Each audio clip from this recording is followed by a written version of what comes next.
Never met more vibrant, amazing people than the seniors served by Meals on Wheels. As a volunteer, you deliver a hot, nutritious meal and a friendly hello to someone just like your mother, grandfather, or next door neighbor. These seniors are inspiring people with incredible stories to share, and they love to see you. The smiles you get back are priceless. Delivering with Meals on Wheels is easy, and you don't have to drive like me for it to be quick. You can volunteer your lunch break once a week or just once a month. With 1 in 6 seniors facing hunger and many more living in isolation, your lunch break can make a real difference. So, America, let's do lunch. Volunteer your lunch break at americaletsdolunch.org. This message brought to you by Meals on Wheels America and the Ad Council. Okay, Simon, what are you wearing right now? Nothing. That's right. And what do people normally wear? Clothes. Exactly. So now mommy's going to teach you how to dress yourself. Clothes keep us warm, they look good, and if we go out without them, the neighbors will talk. So it's important to know how to get dressed. Here's how it's done. Underwear always comes first, name tag at the back, then pants, then shirt. Get the first button in the right hole or you have to start all over. If you're wearing a tie, it goes over, round, through, and pull tight. Tuck your shirt into your pants and zip up your fly. Socks going first, then shoes right on right, left on left. With shoelaces, just take the ends, cross them over, switch the loops. The rabbit goes down the hole, pull tight, and you're left with bunny ears. I love bunnies. Good to know. Now remember, spots don't go with stripes, socks don't go with sandals, and if you've tucked in your shirt, wear a belt. Got it? Why are your pants on your head? Most parenting is hard to do in just 2 minutes. But spending just 2 minutes twice a day making sure they brush their teeth is easier and could help save them from a lifetime of tooth pain. For fun 2-minute videos to watch while brushing, visit 2min2x.org. That's 2min2x.org. A message from the Partnership for Healthy Mouths, Healthy Lives and the Ad Council. So you see, son, good manners are very, very important. Someday, many years from now, when you're a grown-up, you'll be a man. And when you are, you should be a gentleman. Do you want me to go through it one more time? Yes. Yes, please. Yes, please. Exactly. Always say please, thank you, you're welcome, and excuse me. Sit up straight, hold doors open for ladies. If a door's shut, then knock first. Don't burp, don't swear, don't speak with your mouth full, don't reach across people's plates, keep your elbows off the table. What table? And don't interrupt. While we're at it, don't stare, don't use foul language, don't call people names, but do remember people's names. Always share your toys, play nice, and cover your mouth when you cough or sneeze. On the bus, give up your seat to anyone who has trouble standing. Bottom line, treat others the way you'd like to be treated. Got it? Got it. And stop picking your nose. Most parenting is hard to do in just 2 minutes.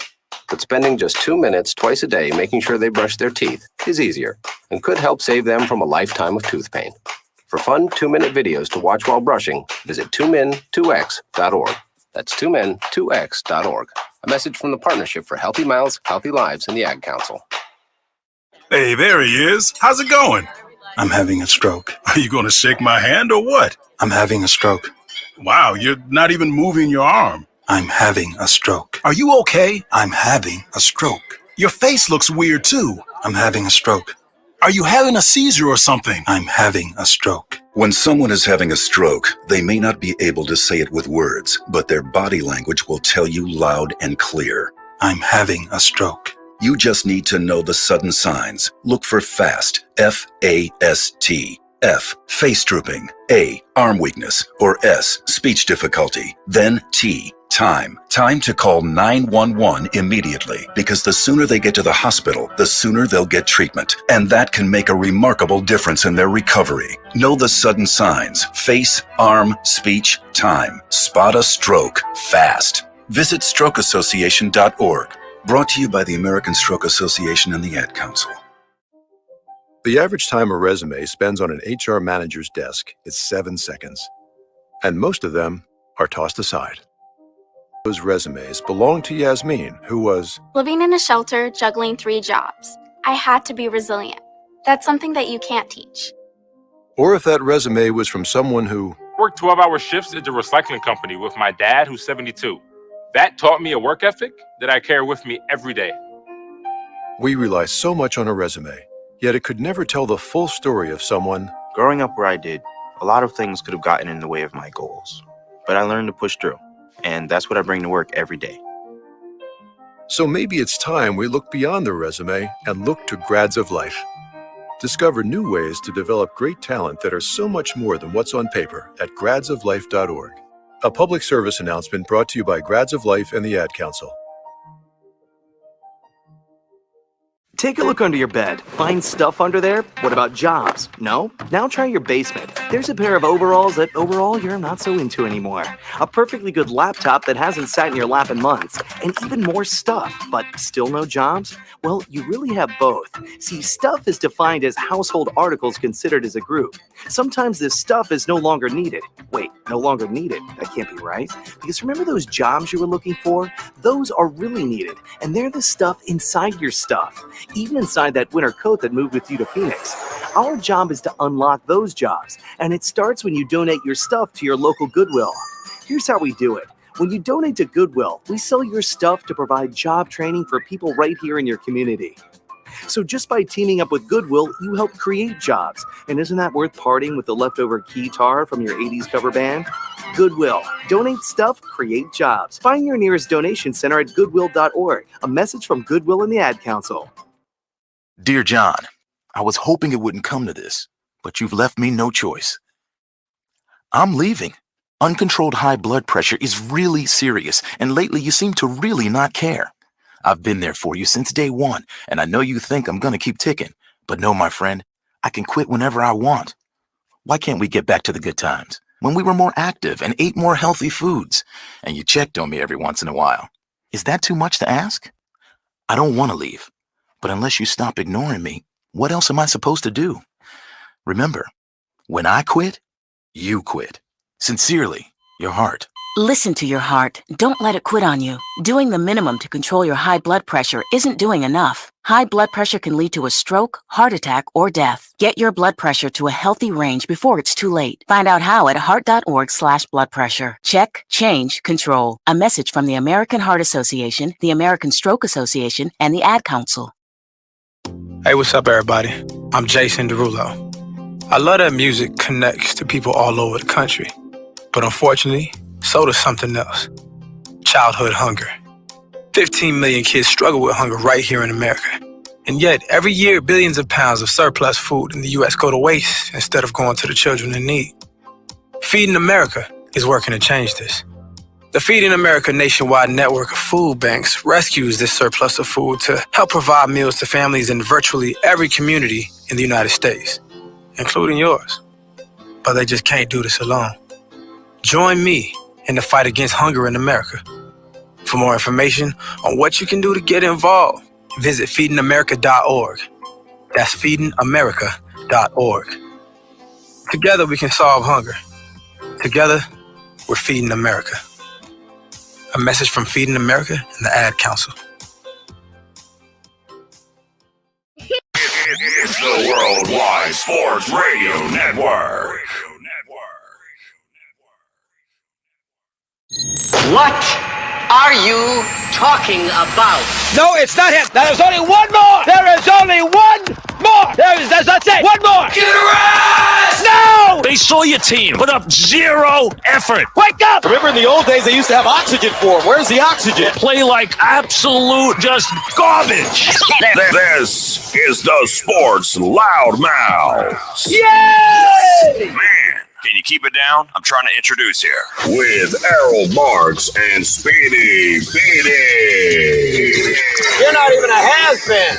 You're a never was. You're a never was. You're a never was. You're a never was. Welcome, everybody, to a new show of the Sports Loudmouth. I'm your host, Errol Marks. My co-host, Speedy Petey. Remember, you can call us at 631-672-3108 is the number. You can go to our website at www.worldwidesportsradio.com. Download our app on iOS. All you have to do is search us at, what is it, Speedy? WWSRN on iPhone or Android. Come on, Worldwide Speedy, Sports Radio Network. Sometimes you just have to be aware when I'm going to throw you a curveball. But anyways, you go to iOS. All you have to do is search WWSRN or Android Worldwide Sports Radio Network. Speedy, what's going on, man? Well, we're awaiting the New York Knicks pick at number 11. They did not trade up. We'll hopefully get a good player. We'll see. Well, Josh Silverberg sends me a tweet from Pro City Hoops on Twitter. According to JMCARCI NBA, if Jalen Duren gets to pick number 11, the deal between the Knicks and the Pistons that would send Ivy to New York is done. Okay.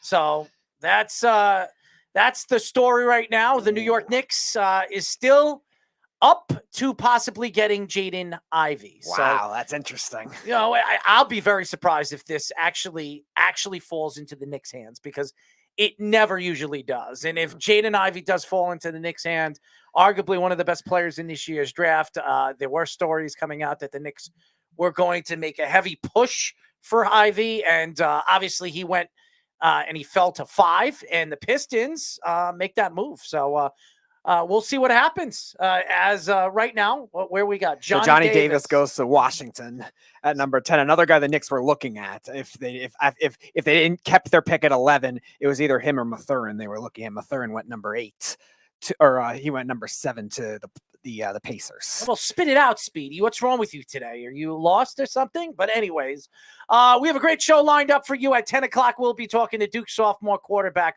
Riley Leonard. At 11, we'll be talking to former 49ers, Broncos, and Packers linebacker Dyrell Briggs. He'll be joining us as well. We will get into the NBA draft as the New York Knicks drafting at 11. As you heard, Josh Silverberg gave us a little bit of a post that if this does happen, and there's a good chance that it could, Jaden Ivey could be a New York Knick in just a few moments. So we'll get into the NBA draft. We'll get into the Kyrie Irving situation. It gives 6 options for signing and trading. That means 6 teams that he's interested in going to: the Lakers, the Clippers, the Knicks, the Heat, the Mavericks, and the 76ers. It's so funny because me and Josh were talking about that today as well. And all those teams right now are over the salary cap. So what does that tell you? What is this over here? Breaking news. Breaking news. Knicks plan to use first-round draft pick for Charlie Ward. Thank you. Is time travel included in that, Snug? Who knows? We'll get into the Avalanche win, game number 4 in overtime. Take a 3-1 lead. Lightning fans and John Cooper complaining about too many men on the ice. How does that sound familiar? Okay, and we will get into that a little bit later in the show. So I'm sure a lot of Tampa fans are going to love to hear my response to that argument after the New York Islanders just a year ago in game number 7 lost because of a shorthanded too many men on the ice. So love to get into this, and we'll get into that a little bit later in the show. Could the Browns trade for Jimmy Garoppolo? Why would they do that when they have Deshaun Watson? But we don't know when Deshaun Watson is actually going to play this year, and Baker could be cut or traded very, very soon. So that's going to be an interesting dialect when we get into that as well. Mets show interest in Luis Castillo trade with the Reds. I'm not surprised because everybody knows that the Yankees are interested in. As are the Twins now, too. And what is this? Despite very near return for Max Scherzer, potential return for Jacob deGrom as well. Yeah, Scherzer could be back this weekend. Anyways, the New York Knicks are drafting at 11, where they're up. They're about 3 minutes and 23 seconds away from drafting the number 11 pick. And if it is who we think it is, which it is said to happen, if it is Duran, it means the New York Knicks could very much have a trade in line with the Detroit Pistons to land Jaden Ivey, which is something that we heard the Knicks wanting to do. I would say that if that happens, the Knicks would probably give up their first-round draft pick next year and probably another piece in their lineup as of right now as well. So John Suggs says, Kyrie not going back to the Lakers. I don't remember how much backlash you had with LeBron. He likes to shine, and all we know, LeBron wants the attention on the team. And are you surprised Holmgren went over Jabari Smith? Don't get me wrong, all the top 5 picks were good. Yeah, he said the same thing, Duran going to the Knicks. It wouldn't surprise me if the Knicks get the guy from Kentucky, Ty Washington Jr. How do you pronounce his name? Duran or Jalen Duran, yeah. I thought it's spelled Duran. Yeah, so. It's weird, yeah. But anyways, Jalen Duran looks like he is heading to the New York Knicks, which means this could very much be a trade in the works with Detroit and the Knicks. So, and what is, Josh was saying this before the show started, that this could very much happen. So it's going to be a very interesting story if this does fall together the way a lot of people think it's going to fall. And right now, the commissioner should be coming out right now because the pick is in, ladies and gentlemen. So we'll wait for the commissioner to come out and announce Your who the favorite Knicks- commissioner. Oh, I can't stand him. I hate all the commissioners We in know. professional sports. And who would have thought that Gary Bettman would be the best commissioner in professional sports? I wouldn't, but I'm not a big Adam Silver fan for one reason only. Is because he lets the players run the league. He lets LeBron James run the league, and I don't like that. So we will get into the draft in just a few moments. I just want to see where the Knicks are going to go, and then we'll see if this story does come to fruition and the Knicks do land Jaden Ivey, because that could very much happen in just a few moments. All right, the commissioner is up.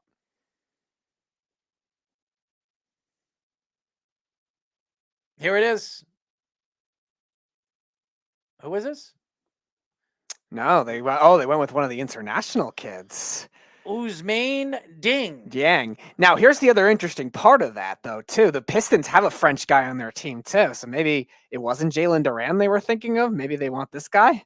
Because Killian Hayes is a first-round pick of Detroit from 2 years ago who also played in France, too. That's not a Nick pick. I'm very surprised that they went with that. Yeah, so that's why I'm thinking the trade could still be possible. That's not something that the Knicks would have done. I'm very surprised with this pick. I'm sure. Yeah, I'm so. A lot of Knicks fans are probably shocked with this pick, but I don't know. I'm speechless right now with the Knicks. So. Yeah, okay. We'll wait to see how it transpires with the trade, but definitely an odd pick, like straight up for that kind of thing. Because you would have thought the Knicks would have gone for a guard. You would have thought the Knicks might have gone for a value pick. I know Davis just went. That probably would have been an ideal one. Isn't there a player right now on Detroit right now from France? Yes, Killian Hayes, their first round pick from 2 years ago. So that's why I'm thinking he could be. Maybe they wanted him instead. Maybe they didn't realize he was there. Carl says true Knicks fashion. At this point, I'm hoping he's part of the trade because I don't know much about it. I don't know what this is going on. So go check that out, Speedy. See if there's something going on. I have his now. Twitter. I have had his Twitter up for a while just to check on any kind of these rumors because the NBA draft is so weird. Where, oh, here it is. Yep. No, you're right. Knicks are trading the number 11 pick to OKC. So the Knicks, I'm still trying to get the return package for that at the moment. That's probably what they're finding out. Thunder will send multiple first-round picks is all that Waz's Twitter says right now. So hold on one second. So they're still going to probably get Durant, right? Yeah, so maybe they traded back knowing that Detroit wanted Durant and got better picks out of it. With OKC having all the picks they have, it makes sense. Yeah, but what are they going to get for it? You know what I mean? All it says right now is multiple first-round picks. So the Thunder have picked 14 right now, and so that would be one of them, and they would probably get an extra first of a different year, I guess. It wouldn't be next year, obviously, because it can't be the same year. But so the Knicks would get another number one pick. I think 14 is where the Thunder's other pick was, unless that was the one they traded for to the Nuggets. Whatever, we'll figure it out. We'll get everything before the show is over. I'm sure we'll have answers on what. And by the way, Carl, you were making fun of the Knicks, and what do you say about the Knicks now? The Knicks just made a pretty good trade. They're getting an extra first-round draft pick. They're still getting the player that they want, and they could still land Jaden Ivey. So what does that tell you about that? Okay, Carl says the Thunder are picking at 12, which is, yes, their pick via the Clippers. And it's funny, this last Bleacher Report mock draft actually has Jalen Duran mocked there, so that's pretty funny if that ends up being the case. So if OKC does pick Duran, then it would go to the Knicks, and then this trade is still possible with Detroit, where they would trade the rights later. It just, the NBA draft is so weird. They announce the rights, and then they don't announce the trade until like way later, whereas the other leagues, you see them announced earlier. So Josh actually gave me another text, and he says they're stacking picks either for Detroit or Mitchell. So right, that's what it seems like is going on. So I don't know what's happening, but it looks like the Knicks trade out of their pick, so they're not getting a pick this year. Carl, yes, Jaden Ivey is gone. What I'm saying is because the way the NBA draft sometimes works is they could trade the rights to players later. Then the trade for Ivy is still possible if they can get a good deal with Detroit with Duran included. That's why they might have needed the extra picks. They might be sending one of the other ones so they wouldn't have to trade maybe one of their other young players. So do the Knicks have the 12th pick? I'm trying to figure that out. They don't really label it well on here because again, they usually announce the rights later and then they'll say proposed trade to that particular team. So I would imagine that's the case because I thought the pick was 14. It's the Cavs, but yeah, OKC is labeled at 12 in the first round. And I think they got one more. Oh no, they traded their last one to Denver. So yeah, this would be their last pick in the first round. So I would imagine this would be the Knicks pick, but they're not going to say it until after the pick is made. So It doesn't make any sense. it's really annoying the way they have it structured. The NBA is so weird with the way their draft works. But if it is Duran, it'll be very, very interesting on what the Knicks do at that pick if they get number 12, which if it is him, it's probably the Knicks pick. Yeah. And they're probably looking to trade with Detroit for Jaden Ivey. It's not a what is he saying? Carl says Waj said they have the Thunder pick here. Okay, so it is this pick. So that's good. Thank you, Carl, for that. And yes, Jaden Ivey is gone, but it's still going to be a part of the trade. If the Thunder select Duran here for the Knicks, don't be surprised if it's still part of the trade. What is Jeff saying over here? It's not a part of the trade. What does that mean, Jeff? I don't understand. We don't know. We don't know. I've got Waj's Twitter on refresh, basically trying to see what's going on here. But if Carl, if you're indeed right, thank you for that. The Thunder pick will go to the Knicks, and the Knicks could use it for something else, and maybe it is Donovan Mitchell. That's also possible as well. All right. So here's another one. Now this recent tweet says it's not part of the Knicks trade. It isn't, and they're going to select Jalen Williams here. So maybe not. Maybe it's a different first round pick. Maybe it's next year. Next year. It looks like the Knicks traded out of the pick because they weren't planning to draft. They didn't like where they were selecting, and none of the guys that they were interested at number 11. So they traded. So maybe out it's of a that 2022, 2023, and 25, maybe, or something like that. pick. I don't know what the Knicks are doing. But OKC has multiple firsts. Maybe it's 2 next year too. It could be very easily that. I don't know. We'll see what happens. We won't know what happens probably until tomorrow. Probably within 24 hours, we'll know what picks the Knicks are going to get. But it's not a shock that the Knicks traded out of that pick. It's to me, when you look at the position that the Knicks are in, it wasn't a make or break at number 11. It wasn't make or break at the position that they were drafting in. If they were drafting at 5 or 6 and they were trading out of that spot, then a lot of Knicks fans would probably be very, very upset. But again, who knows? We all don't know what's going on with the New York Knicks.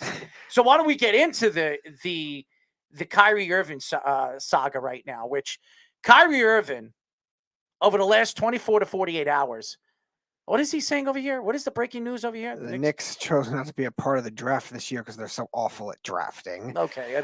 John Suggs says I would pick Mark Williams over Duran. Duran has foul trouble and struggled against the rim. I don't think the Knicks are taking either one of them. It was just for the trade if the trade was going to happen. All right. So we're going to get off the draft right now. We'll find out in the next probably hour or 2 hours, maybe until tomorrow, where the Knicks are going. Speedy will look into it. As we move forward in the show, we'll get answers on what the Knicks are doing and what the Knicks got in packages or in that package for the trade with OKC. So obviously Jaden Ivey is not going to the Knicks, but maybe we're wrong. Maybe there could be something that comes out in the next couple hours where the Knicks do get Jaden Ivey. Who knows? Mm-hmm. But I do want to get into this Kyrie Irving situation because honestly, we sit here and we talk about Kyrie Irving. We've been talking about Kyrie Irving the last couple of weeks. And to me, it's just getting more and more interesting with this Kyrie Irving situation with Brooklyn. And the reason why it's more interesting is because now he's picking teams that he'll be willing to go and be traded to. But 4 to 6 teams that he's interested in going to, all of them are over the salary cap. Now, we sit here today, and obviously the Knicks are one of those teams. If you were a Knicks fan right now, well, you are, and you were sitting here and you were the GM of this team right now, would you make a move for Kyrie Irving? And any Knicks fan sitting here that knows anything about basketball would probably tell you no. Because Kyrie Irving has been a cancer everywhere he's gone. We've talked about this since Tuesday. Now, the question is, with these 6 teams, where does he fit the best? So we'll go through all 6 of these teams, and I'm going to tell you why one of these teams make a lot of sense. The Lakers Obviously, the top team right now where he probably wants to go, mainly because LeBron James is there, maybe because he has won a championship with LeBron James. He's been successful with LeBron James, and they still have Anthony Davis set up with LeBron James. You have your triple, I guess you could, your trio over there. You have your point guard now. You have LeBron at the tail end of his career, and you have Anthony Davis, who hasn't played well for the last 2 years because of injury. You look at the Lakers right now, and you could sit here today. Are the Lakers a championship competitive team as we speak right now? The answer would be no. If they land Kyrie Irving, does that change everything? Does that change your thought on what the Lakers are as a contender? And the answer would be yes. The only player that we have seen be controlled by LeBron James is Kyrie Irving. The only player that Kyrie Irving has listened to over the last 6 years is LeBron James. And that's why Kyrie and LeBron James won a championship with the Cleveland Cavaliers. We look at the Lakers right now, and we look at some of the, the moves that they've made so far, which is going to be extensive because this team is not ready to win. I don't think you'll see Russell Westbrook there next year. I don't think you'll see Carmelo Anthony there next year. I would say you'll see a lot of these veterans completely disappear on this roster. So where do they go? Do they have youngsters that can come off the bench that are going to develop with players like Kyrie and play with LeBron and Anthony Davis? The answer would probably be no, because they traded all of those guys away to get Anthony Davis. So is Kyrie Irving the perfect fit? Is Kyrie Irving the missing piece that's going to help the Lakers get over the hump again and win another title? And the answer would be no. So it wouldn't be the Lakers. I know a lot of people probably thought I would pick the Lakers, but it wouldn't be the Lakers. Then there's the Clippers. You sit here today, Paul George wasn't 100% healthy this year. We have not seen their superstar and Speedy. You know what I'm talking about. Kawhi Leonard hasn't played in about a year and a half because of injury, tearing his ACL. He'll be back this year with some of the pieces that they had throughout the season, some of the depth at the guard position. You would think, does Kyrie Irving make sense over here with the LA Clippers? And you look at the roster and you look at the players that they have. Does anybody think Kyrie Irving would work very well with Kawhi Leonard? And more than likely, if you know anything about basketball, you would know that would be a no. So the Clippers wouldn't be a team either that I would say makes Kyrie a huge fit for them. Now the New York Knicks. You look at the Knicks right now, they're a rebuilding team. They have a bunch of youngsters. They have, obviously, Julius Randle, R.J. Barrett. They have some good shooters around the perimeter. Big whoop. They have some youngsters, Grimes and Obi Toppin and Quigley. They've got guys not developed yet. You add Kyrie Irving to this team. Are they a contender? When you look at this roster as from top to bottom, you put a point guard of this magnitude on this roster, which, by the way, the Knicks haven't had a point guard this good. I don't remember when the last time they had a point guard. Walt Clyde Frazier. Does this put them over the top in the Eastern Conference? How about this? Does this make the Knicks a 4th seed? The answer? No. Does he fit over there? There's no way the Knicks could bring in a player of this magnitude with has a strong personality when you already have a personality right now on the team that's been problematic with some of the youngsters, and that's Julius Randle. So Kyrie Irving is not a good fit for the New York Knicks. So I would say no to the New York Knicks. The Heat. You look at the Heat right now, they're over the salary cap big time. They would be a huge, perfect fit. By the way, Kyrie Irving and obviously Butler are very good friends. They wanted to play in New York together. couple of years ago, they were talking about Butler and Kyrie, joining forces to play with the Knicks. It makes a lot of sense. But guess what? They re-signed Kyle Lowry. They gave him an extension. They paid, what's his name again? The big man. Adebayo a lot of money, 180, 170 million, a max contract. There's no way they have the money to pay Kyrie Irving a max deal. So the Heat would be a no. But before you get to the next team, I just want to say Jalen Duran just got drafted by the Hornets. So I guess that lessens the chances of that trade happening. Now let's go to the 76ers. A team that I wouldn't be surprised about. But by the way, Harden was not too fond of Kyrie Irving when he was over there with the Nets. One of the reasons why James Harden wanted to be traded.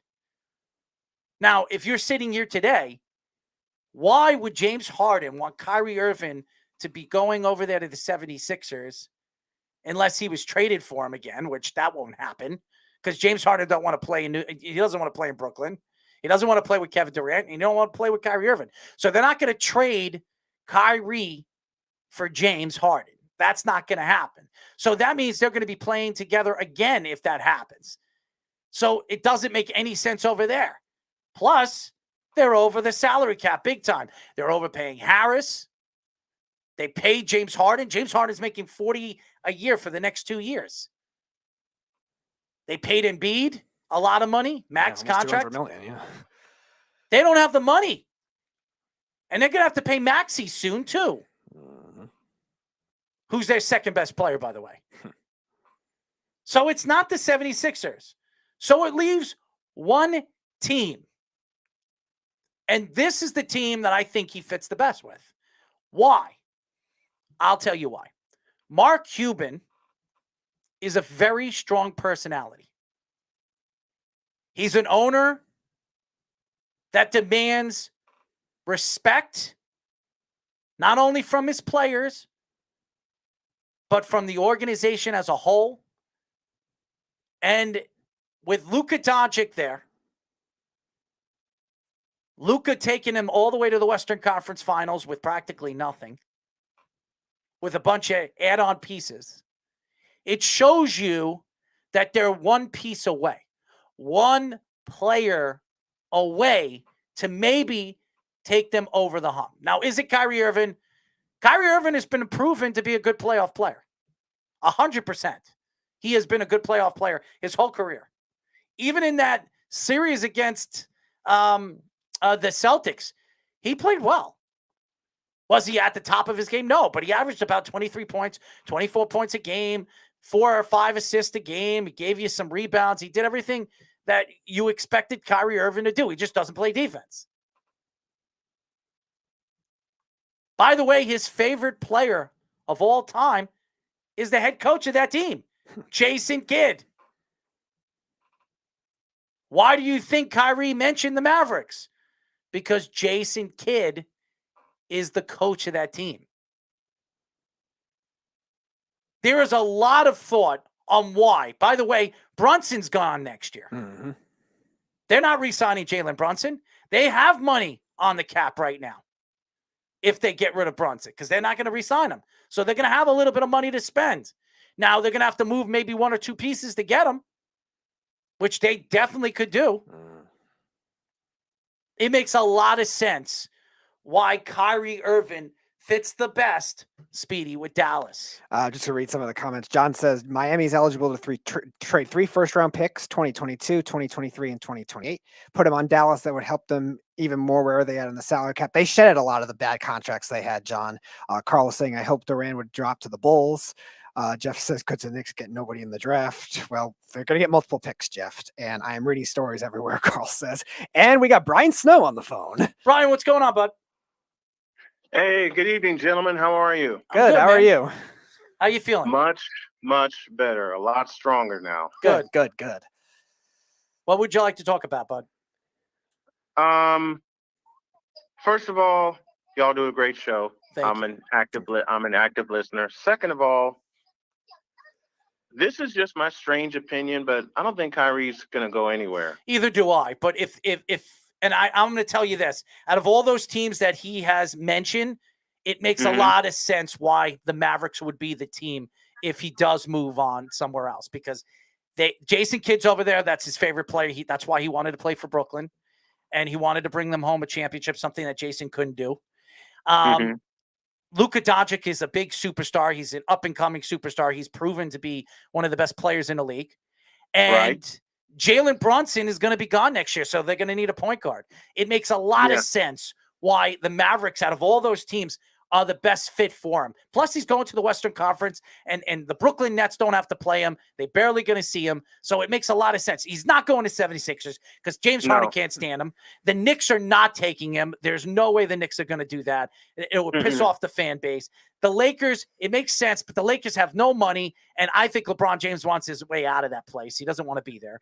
And Yeah. the Within a Clippers, year, I think within a year, LeBron's going to be long gone from there, because I think so too. he wants to play with his son Bronny, Mhm. and I have my thoughts about that, and I'll express those tomorrow. But Dallas does, team-wise, make the most sense for Kyrie, but the problem is, I don't think Brooklyn wants to part ways with him. Like I said, strange opinion on my part, but how does Brooklyn swing this?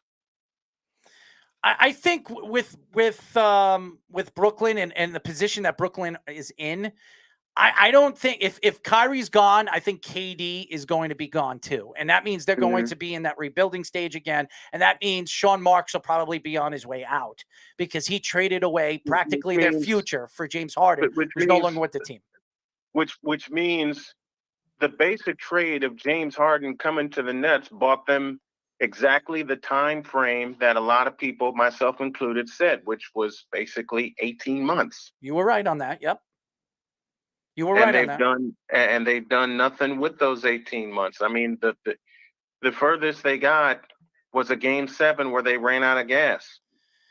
It's in the so second round. It's so interesting when you look at the Brooklyn Nets and how quick they fall. Okay, Right. And you look at Kevin Durant, who left the Golden State Warriors to win a championship on his own, or obviously band together with another superstar where he can actually dethrone maybe the Golden State Warriors or dethrone one of those Eastern Conference teams because it was an easy way to the finals. That's what LeBron James did all those years when he went to Cleveland and he stayed with the Heat because he knew the Eastern Conference was strong, not as strong as the Western Conference. So that's what KD did. So he went to the Eastern Conference and he thought he was going to win multiple championships with the Brooklyn Nets. Then they decided to trade away pieces like Karis LeVert and all the different pieces that they made for James Harden, which I knew was going to set this team back because this is the same thing Billy King did when he did this to the Nets when they brought in when he got Paul Pierce and KG, Kevin Garnett, and I believe Jason Terry. Terry. It completely dethroned the Brooklyn Nets and put the Nets right down to the bottom of the food chain. Now you look at the Nets right now, they're in the same position, probably in a worse position than they were at that time. Because at least at that time, when they did that, they brought in a guy. They knew they were going to bring in a guy that was going to rebuild, and nobody was going to put pressure on them on winning right away. Now you expected them to win in the next 3 years. You lose Kyrie Irving, you lose KD, and now all you have to show for your team is Ben Simmons. What does that tell you as an organization? Yeah, they mortgaged their future. I've said this about the Los Angeles Rams a few times on my show. They've mortgaged their future now 3 separate times and have gotten no return on it. None. But the Rams have won a championship, so they can mortgage. And the Rams have filled in well late with their draft picks. That's the difference with the Rams mortgaging their future. They did win a championship. When I said nothing to show for it, I meant the Brooklyn Nets. Right. Well, right, yeah. No, I remember all your Facebook posts during the playoffs. You called them the Brooklyn Nets, and I loved it. Well, look, Stephen A. famously said, and I put the word famously in quotes, they're not trying to come here to fit in. They're coming to take over. Okay, I didn't sit and wait with bated breath for that to happen because I knew better. Okay? And a lot of people are starting to know better now than they did when they first made the move to Barclays Center. And on that note, I better call it a night. And I'm gonna get me some rest here. But it's good talking with you guys as always. I will check in again soon. Brian, thank you for calling the show, and thank you for giving us your insight on Kyrie Irving. Thank you very much. I appreciate it. Brian Snow, aka Snowman in the Morning. You can check him out. He puts on a great show. He knows his stuff. We're waiting for Josh to call. Yes, he's been trying to call. I was giving put him Brian through. his time. I know. Josh, call back. Josh wants to call back, and I'll make sure that he knows. But Speedy, what are your thoughts to the whole Mavericks thing? Am I right or wrong? Does the Mavericks make a lot of sense? Well, Mavericks make a lot of sense cap-wise, and it's the only team, like you said, with Durant that probably fits Durant in as well if he wants to go play there. Now Josh has arrived. Josh, what's going on, man? What's going on, guys? What a weird night for the Knicks, huh? Like, you get the kid from France, then you trade him. Everybody's thinking Ivy. Then they just traded Kemba Walker's full contract to Detroit with the kid. Charlotte picked somebody, Durant or whatever his name is, the center, and then he went to the Knicks, and the Knicks included him in a deal with Kemba to Detroit so they could go after the point guard Brunson. It's too much. I mean, it's crazy how these reporters don't even know the whole facts of what everybody's getting. First off, they can't even sniff what the NFL reporters do.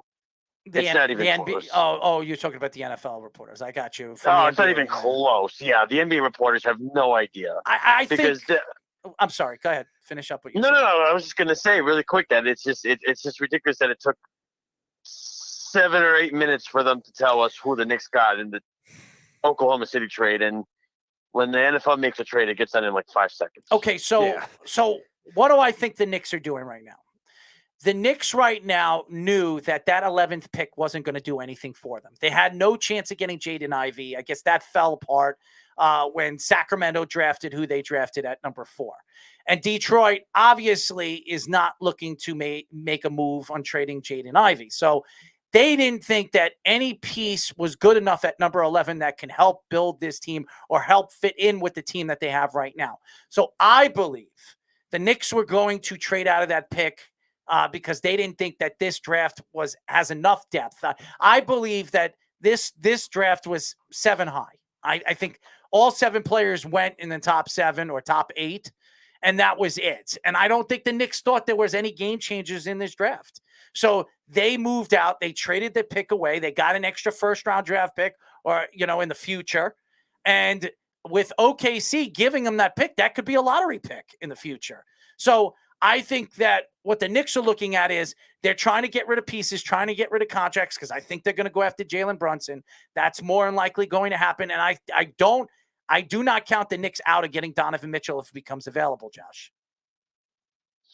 No, I agree with you 100%. That's what it seems to be the consensus report out there, right? Everybody assumed it was all Ivy's coming to the Knicks when you heard, because they took the kid that the center from Memphis that Detroit wanted. Mm-hmm. And then the Knicks got him from Charlotte. Then the Knicks packaged him with Kemba Walker's contract to Detroit to get off that contract from Walker so they could go all in on Brunson. That's easily what they're trying to do right now. And now they have these assets. Like you said, with the Knicks, it's a wait and see for me at this point. They've scarred me enough where I've heard big names are going to come here. Would you be upset if they didn't draft at 11 and they didn't go after Jaden Ivey and they got somebody like Brunson? Would that make you mad as a Knicks fan to get a guy like Brunson, especially the way he played in the playoffs and how the season that really turned out for him playing in Dallas with Luka Doncic? I wanted Johnny Davis. Yeah, he might have just the pick before. I saw him mock to the Knicks so many times. I was thinking of you with that. Wisconsin to Knicks. You know what's going to happen now, right? Like, you guys know what's going to happen. What's going to happen? The pick before the Knicks, that guy's going to become a superstar. It happens every time. Okay. It does it every time. There's the one pick before the Knicks. That guy becomes great every single time. So I don't think I the expect Knicks will John go. Davis to be great. I don't think if he was sitting there at number 11, I don't think the Knicks draft him. And that's not so. What I did read was that Leon Rose was a huge fan of his, and so was Thibodeau, because because what he could do is he's a shooter, but another thing he does is he comes from a system in Wisconsin which is all about defense, and that's something that obviously Tibbs, I was surprised the Spurs didn't take him. I thought the Spurs were going to take him. Carl says that the Pistons traded for Duran, so I don't know what that's going on. What does that mean? They traded for Durant. So are they trading Jaden Ivey? What's going on with that? I don't know. Speedy, No, wait. Are you talking about Jaden Duran? Yeah, they just traded for him. That's what Carl. Yeah, the Pistons did. Yeah, from the Knicks. Well, hold on one second. The Knicks didn't draft him. No, they didn't. Charlotte drafted him and then traded him to Detroit. The Pistons are sending the Hornets 2025 first round pick in the Duran trade. And so Duran then goes to the Pistons from the Hornets. It didn't say, I don't see the return package yet for the Hornets, what they got, but they just made another pick already. It's weird because Shams said that the Knicks got him from Charlotte and then traded him with the Kemba Walker deal to Detroit. Yeah, it looks like he's with Detroit either way. This is what I'm talking about. Shams and Woj are the two biggest NBA reporters out there, and they don't even freaking know what the hell they're talking about. Well, because maybe I mean it's a joke. So Carl says though the Pistons get Ivy and Durant.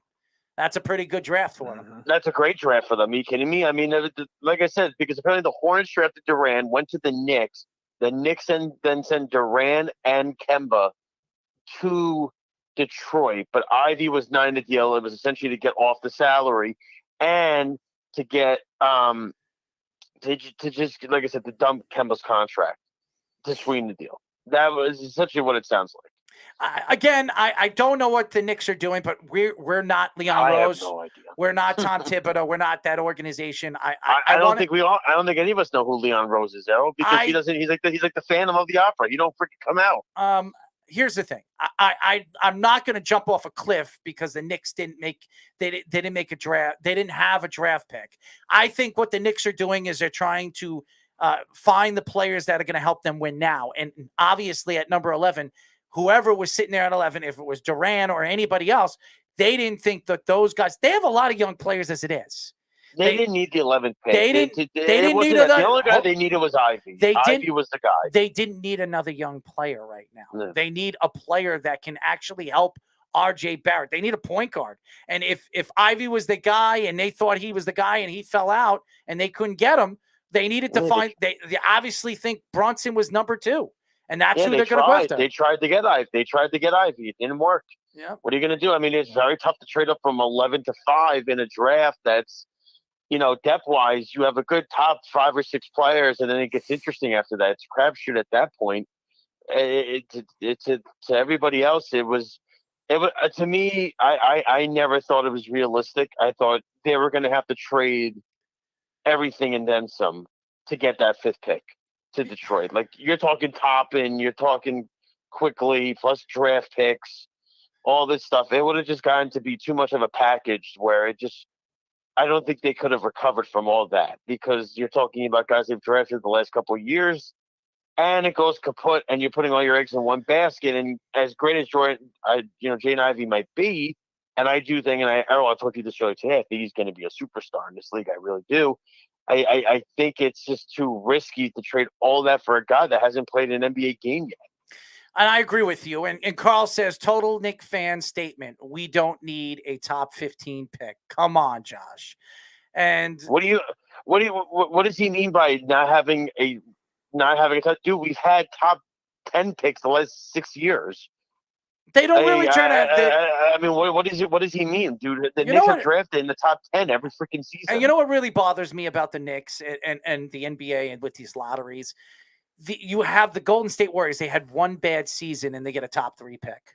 They had one bad season because of injuries, because Klay Thompson, everything like that.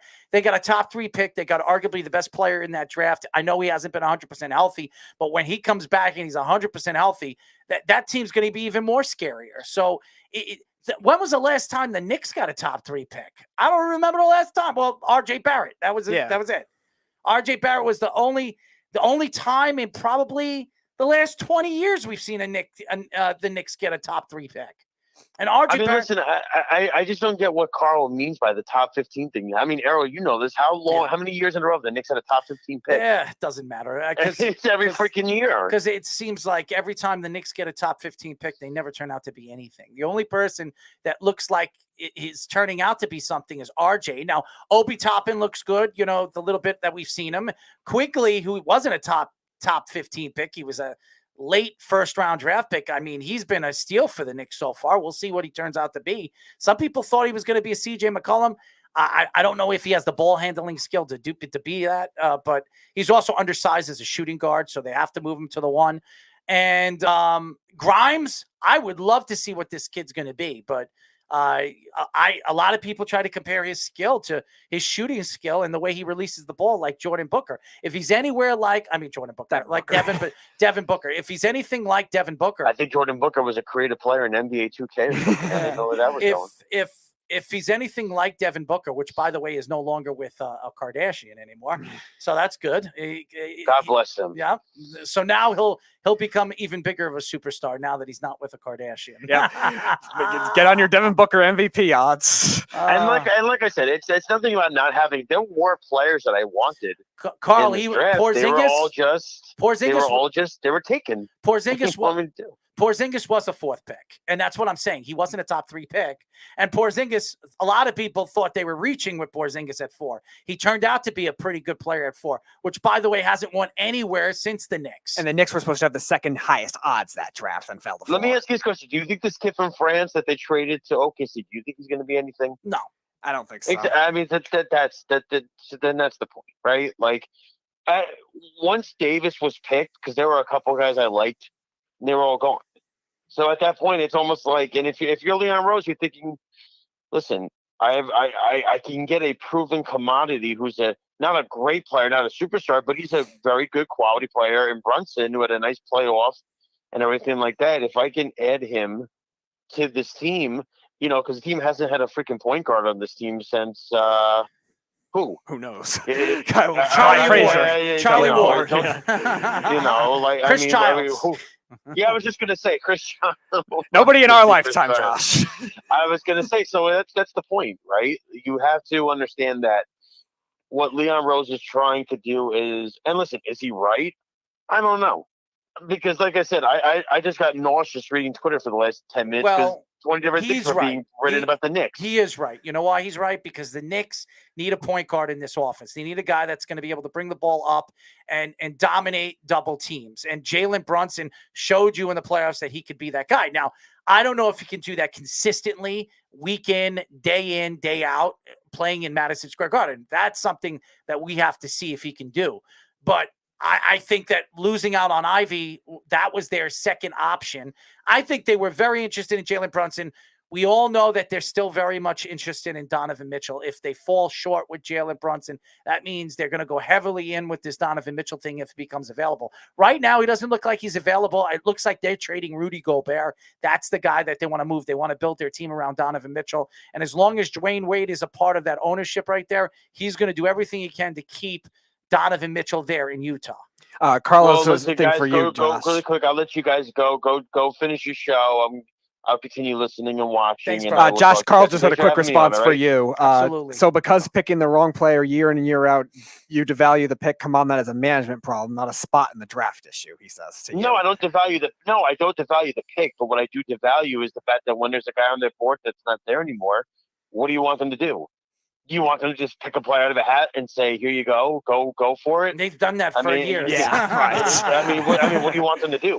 I mean, this is something that they've done night in every freaking season. They do this every time. And you hear it at the end of every draft, right? Every single time whether it was, what do you think about it? When it was Donnie Walsh, whether it's Leon Rose, whether it was anybody else who was the president of the team.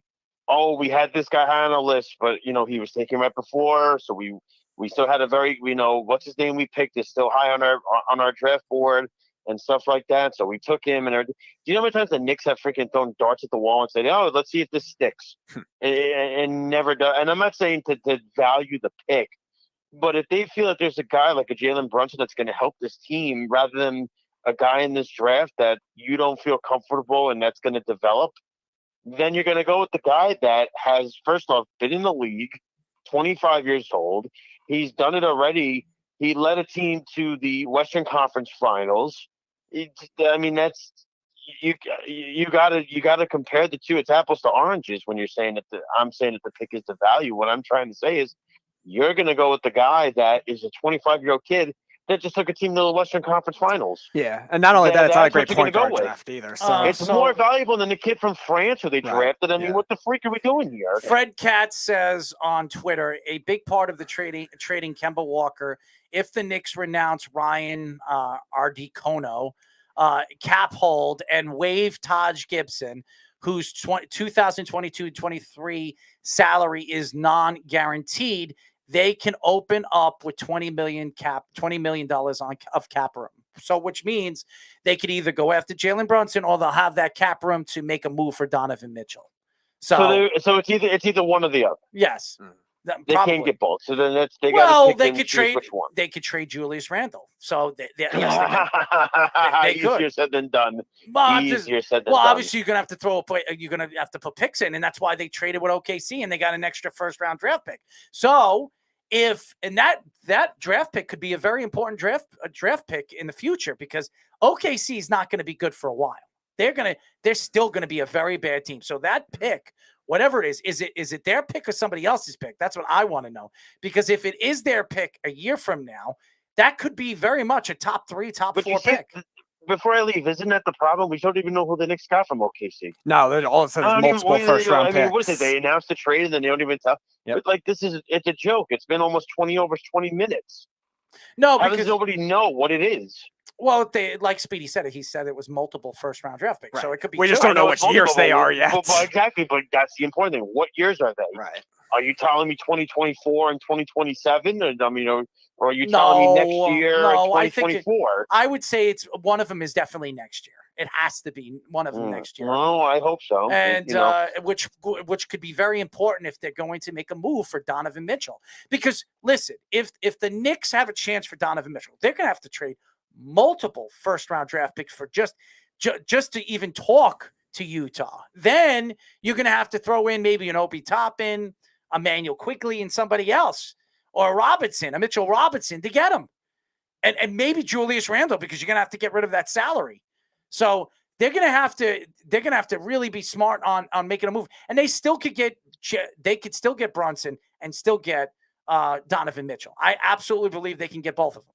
The question is Leon Rose smart enough to make and pull off a trade like that, or trades like that can change this franchise around? I don't know. And we have seen GMs and owner of the New York Knicks completely screw up everything about the New York Knicks. So is it possible they don't screw up on this?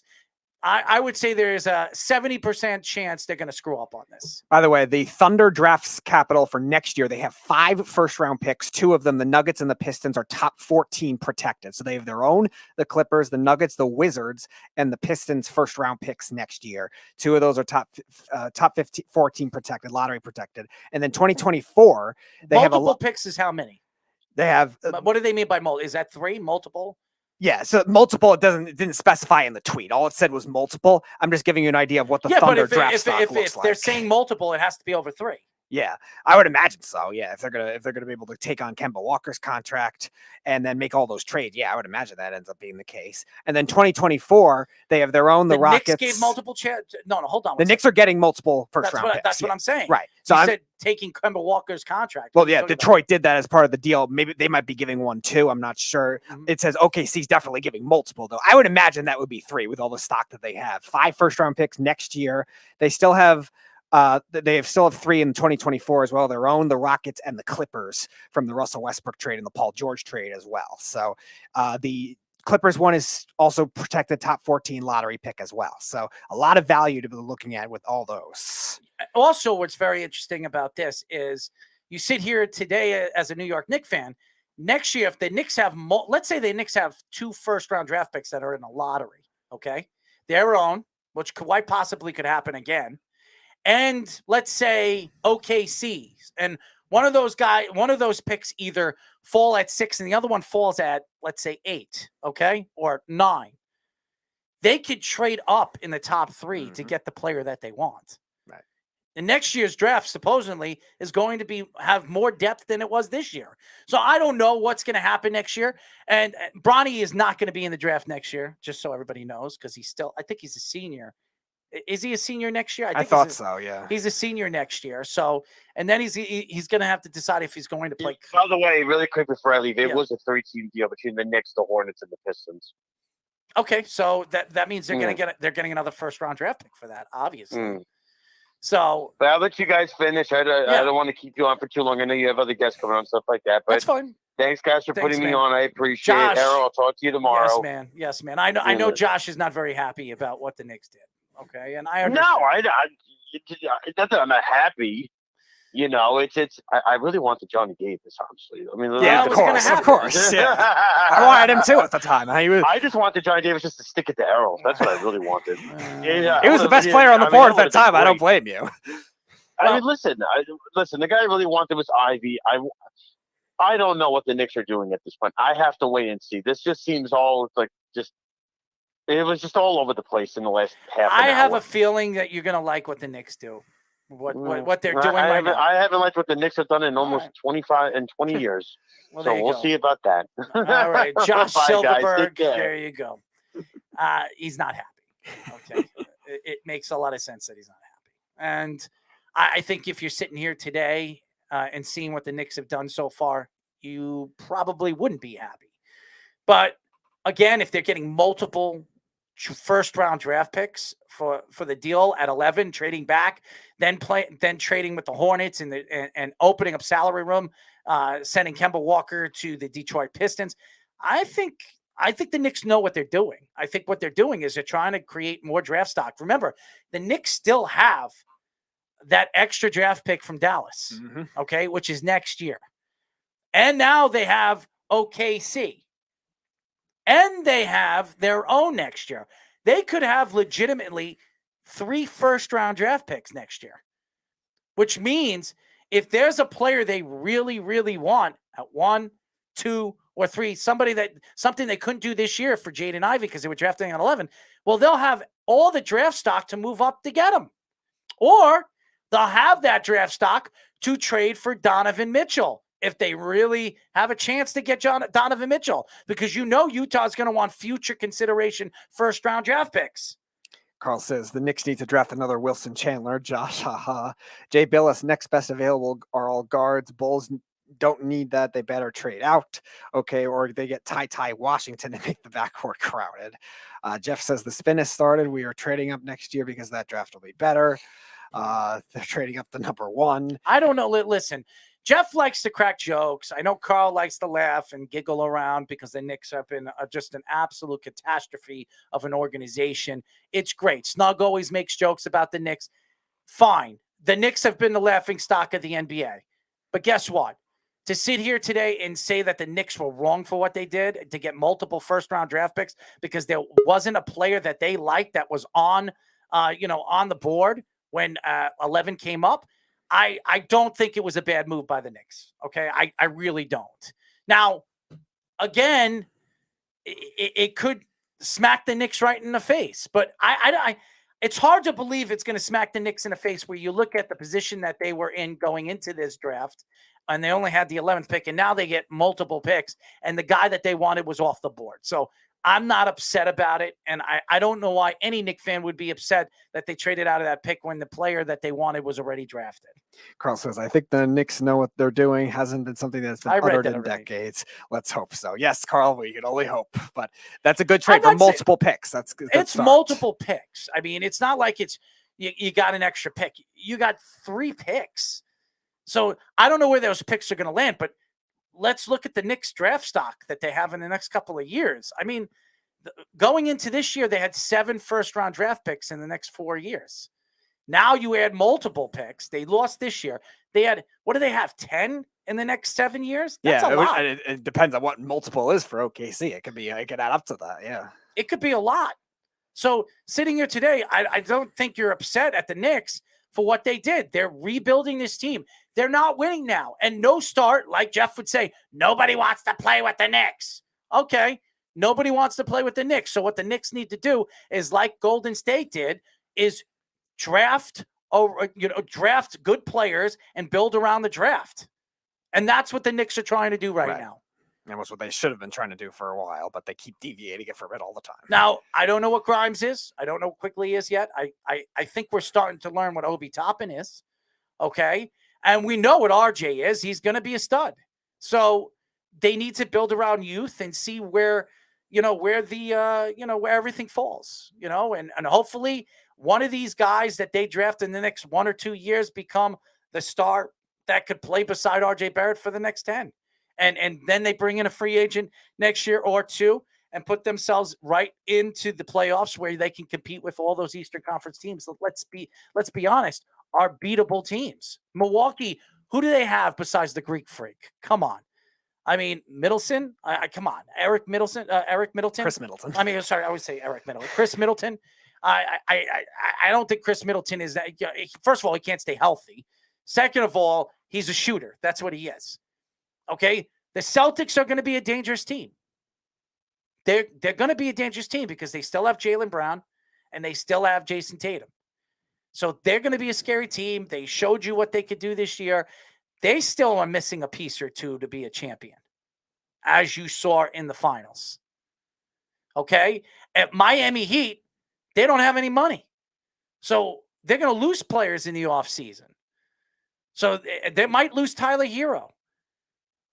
They're going to lose Victor Oladipo. So their team is set for what it is right now. So there are teams that are going to have some salary room in the Eastern Conference, aka the Knicks, where they can get better. How much better? Who knows? Before we go to break, Drew Holiday. Yeah, Drew Holiday's been great, by the way, Jeff. He's been fantastic. Yeah, before we go to break. He was great in the playoffs, by the way, too. Walker Kessler, Jeff says, about to be a steal for somebody that needs rim protection. Yes, I do believe that. All right, when we come back, we will be talking to Duke sophomore quarterback Riley Leonard here on the Sports Loudmouths. You're listening to the Worldwide Sports Radio Network. Hi, this is Terry Crews, actor, former football player, game show host, father of 5, and all-around big dude. I'm also an expert on drama. I know all kinds of drama.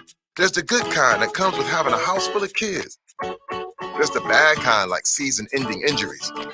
There's the necessary kind, like having an agent in Hollywood.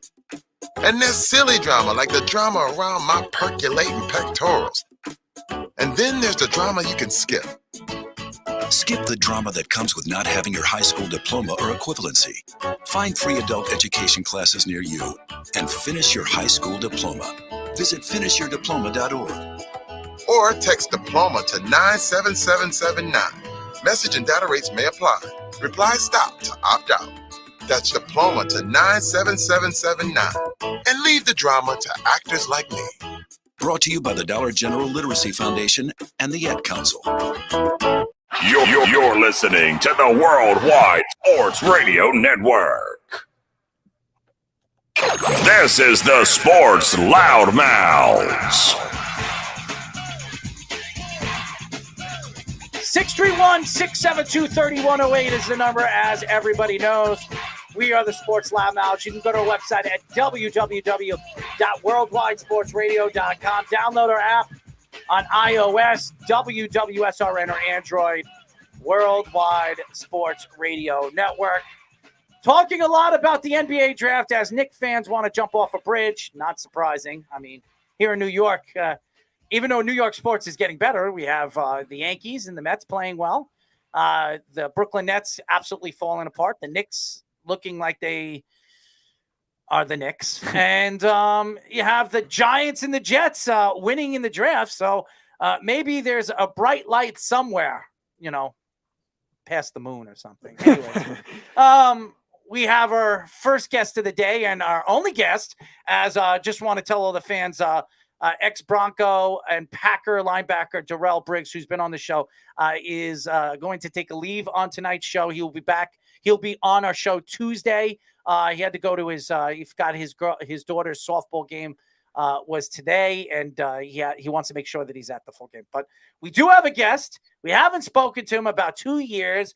Definitely the last time we spoke to him, I was supposed to send him some New York pizza. I know I know. I did my research. I was thinking about sending it to you, but everybody that told me to do it, it would be stupid. But I'm going to figure this out, man. I'm going to figure it out. We are now talking to Duke sophomore quarterback Riley Leonard. What's going on, Riley? Hey, how you guys doing? I'm doing great. It's good I'm sorry, man. I know I promised you pizza. We also promised somebody else, and I told who was it? Who's the other guy? Oh yeah, the offensive lineman. Was it Kolasek? I think it was Appalachian State. I think it was the other one. Yes, and I was doing all my research. I did everything to figure out how I could send you a pizza, in a box, and everybody told me, you what are you, an idiot? I actually went to the post office and I said, if I were to send pizza, how would I go upon doing that? And they said, why would you be sending pizza, to somebody by the mail? And I said, I promised somebody I was going to sell it. He says, I don't think that's a good idea, especially with everything that's going on. So, anyways, I'm going to figure it out. We're going to get you some pizza, but you definitely can experience it. But how are you, man? How is Duke? How is everything that was going on with COVID?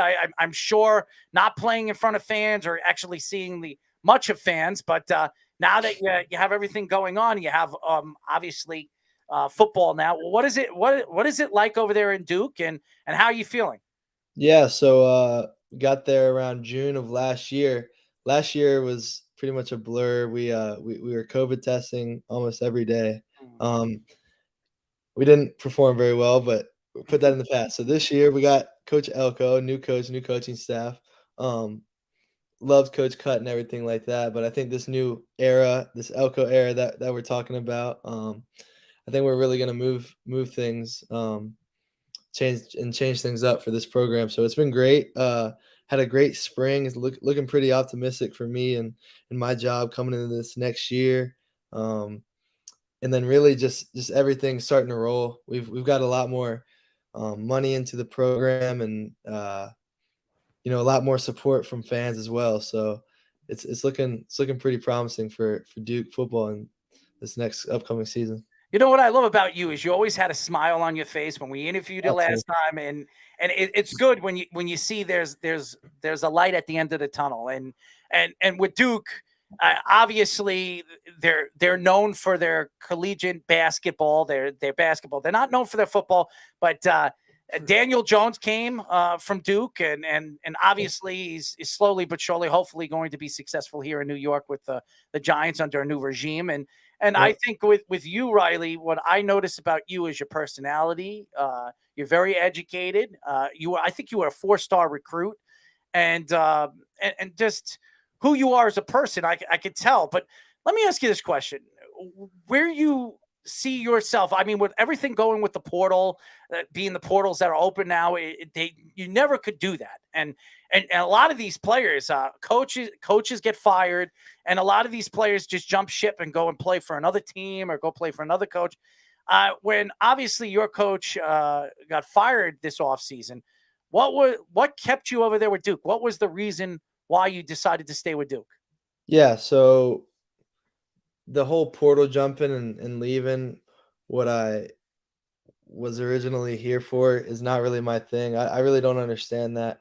And although the coaches got changed, like, none of my teammates changed. These are the same guys that I came into the school with and who I fought with every day last year. How could I just don't see how I could leave them and tell them, hey, I'm jumping ship because the coaches got fired. I mean, the locker room is the biggest part of college football. And when you leave, if you were to leave, the guys that you go to war with every day, I just doesn't seem possible for me. So that didn't really cross my mind. Because regardless, I'm probably going to have a great relationship with the coach no matter what. So, I mean, obviously that worked out with the new staff, but I mean, I wouldn't want to leave Duke for my teammates, and then the education, of course, Of course. set up for life. So, I mean, you don't want to blow this opportunity at this type of school. So you actually did get some game experience, 6 total games played last year, threw 1 touchdown, 1 interception, had 381 passing yards in a backup role. So what were the biggest things that you learned in your time on the field so far when it came to either reading the defenses or learning about the difference of the college and the high school game? What was that kind of effect like when you stepped on the field?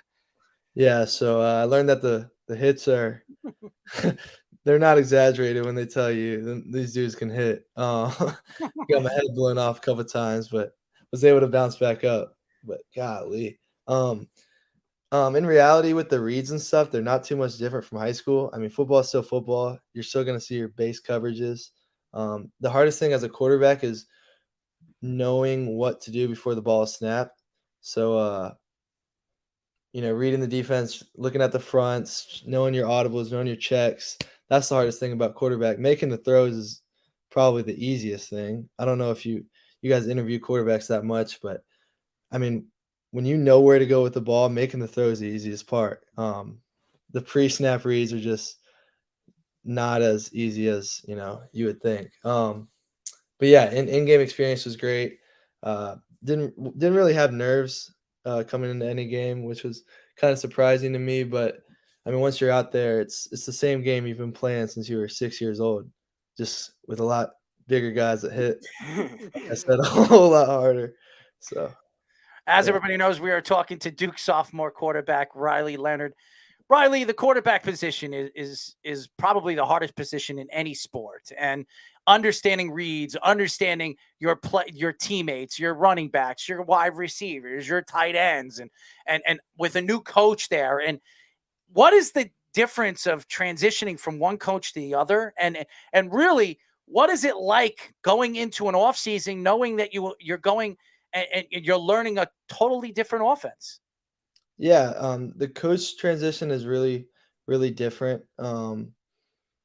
But I've been fortunate enough. The last offense coordinator and quarterback coach was very good, and so is this guy. And a lot of the verbiage nowadays is kind of repeated. So he picked up on some of the stuff we talked about last year. We're starting to learn some new stuff from the new offense coordinator, but the coaching change wasn't too bad. The offense and learning the completely new offense is a little bit tough, but luckily, you go through spring ball and you learn everything. So then you get into summer and it's kind of like repeating that and just perfecting it. So we've picked it up pretty quickly.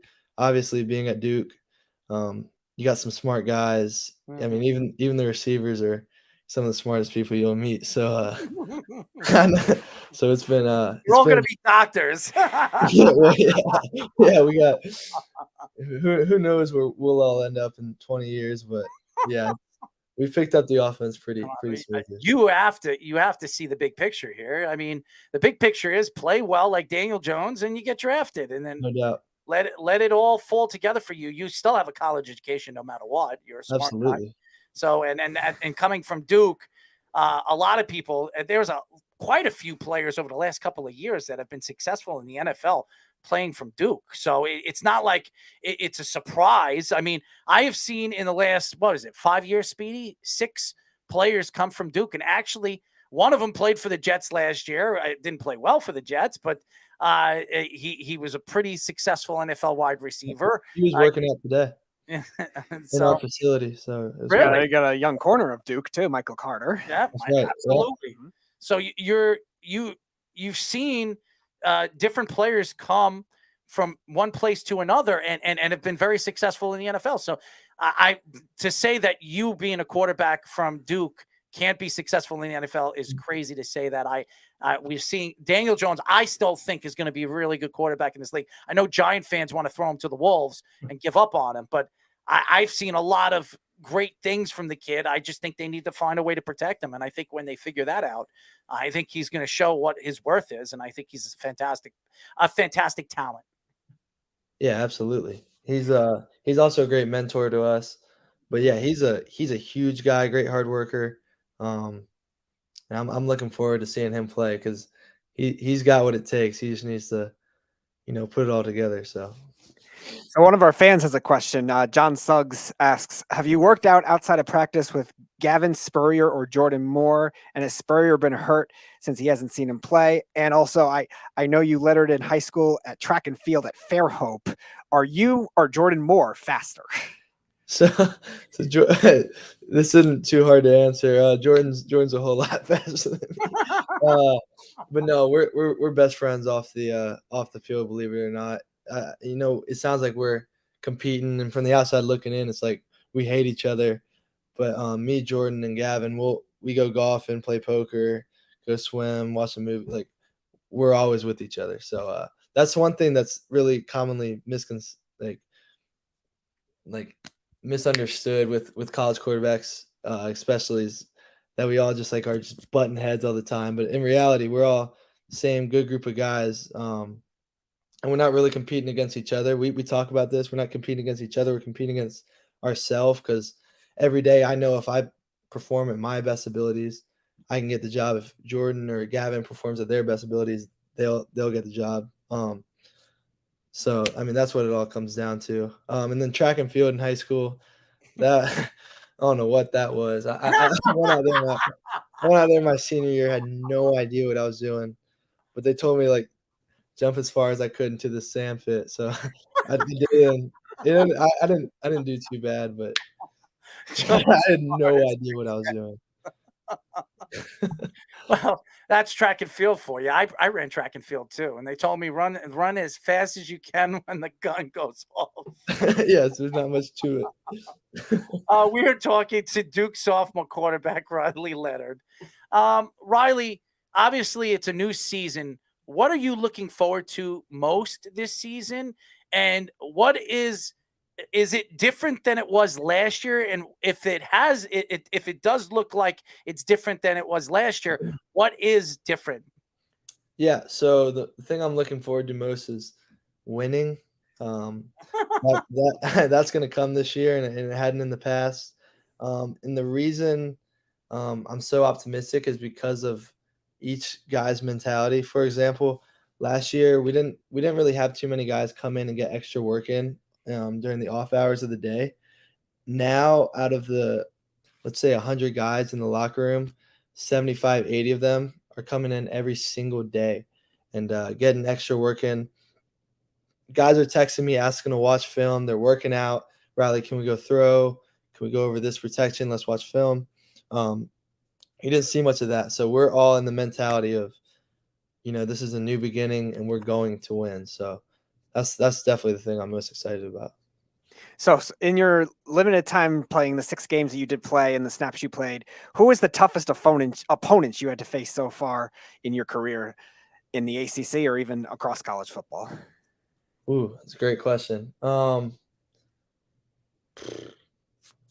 mean, when you're out there, everybody's pretty much the same on the defensive end. But I will say the Virginia Tech's 12th man with their fans, that may have been the hardest factor. Those dudes, they were going crazy. That was really fun. And then for me, honestly, the cold weather is the biggest factor. I hate the cold weather being from Alabama. But so yeah, that's probably the biggest factor for me. But yeah, other than that, I mean, nobody really stands out to be that much challenging. Oh man, you got to come to New York, man. We can show you around. In the winter, it's not even that bad anymore. It really isn't. I mean, no. I mean, we've had this year, I think here in New York, I think we had one bad week. I think it was in the 16s or it was 16, 17 degrees. Usually over the last couple of years, we had every year we have one bad snowstorm and that's it. I don't know. It's getting warmer up here. You have to go all the way upstate to Buffalo or Canada for it to really snow over here. Syracuse, there's potential for that if you end up playing out there. Yeah. But I think it makes you more of a man, and you're a young guy, and you do know that if you get drafted, you could be playing in Minnesota, you could be playing in Buffalo, you could be playing in all these cold places where you're going to have to deal with that in the wintertime. So I think being that you're a young guy and you're as you slowly but surely fall into that position over there in Duke, you're going to actually see the difference from Alabama and it is over there. As everybody knows, we are talking to Duke sophomore quarterback Riley Leonard. Riley, obviously, when you see yourself as a quarterback, and there's other quarterbacks in the league, in the NFL that really stand out. I've asked you this question before. Now, as a college player, is there a particular quarterback that you watch when it comes to tape, video, and actually try to mimic? And is there a quarterback right now that you can compare yourself to that we know that plays in the league? Yeah, pretty easy answer. Now that I've been here for a while, is Josh Allen. He's a sneaky athletic guy who's got a great arm and a great personality off the field. I actually had one of our strength coaches coach Josh Allen, so a lot of the leadership things that he got from his experience with Josh, he tells me about. So it's grown me in that aspect a lot. And then Josh Allen, I don't know, what is this, his third year in fourth year in the league? Fourth year. Yeah, Oh, so hold on. Fifth year. Oh Because wow, Sam I Darnold. thought he was a little bit younger than that, but Yeah. I mean, still seems like a younger guy in the league, and I am the same in college. So, I mean, I've been watching a lot of his tape, a lot of his footwork, and just to see like how far he's come, as a younger guy, I You kind of definitely look like Josh Allen. It's crazy to say He that. does, yeah. It's so funny. When you said Josh Allen, I'm like, hold on one second. I'm looking at Yeah. Josh Allen right now. I'm like, you kind of look like Josh Allen. That's good. That's a compliment. And Josh Allen's a little bit taller than you. I think he's 6'5". Oh, is he? Okay. Like 6'5", 240 or something. 240. But Yeah, he's a beast.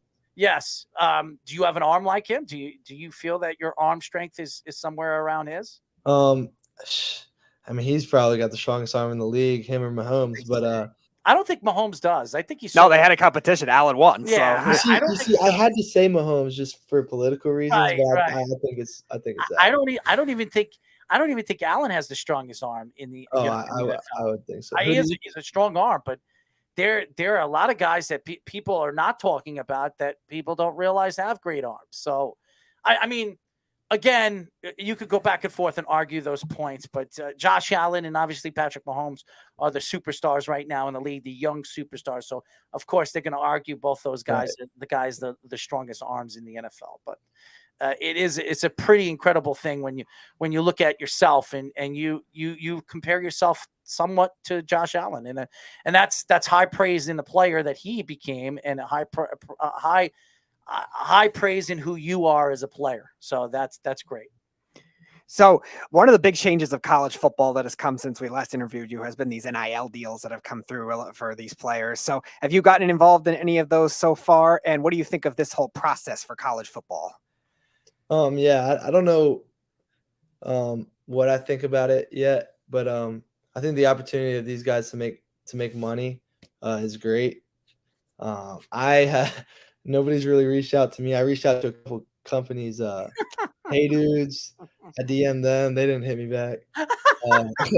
Lowry seasoning salt. I love Lowry's. For those of y'all watching, some Lowry seasoning salt. I DM'd them. They didn't respond. And then a couple other companies I messaged. Do you want me to give you advice on that? Yeah. Go out, play hard this year, do your best, and you will put yourself on that map, and then everybody's going to reach out to you.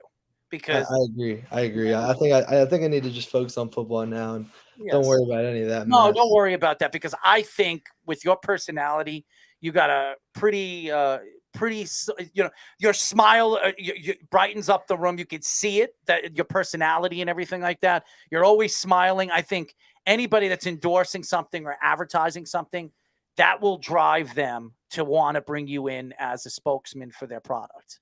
So just who you are as a person, I think it will. You just got to go out on the field and do what you do. You could also say the show gave us the promotion that you have the looks of Josh Allen. You do. You do. But I think that's, I know a little bit about it and marketing and stuff like that.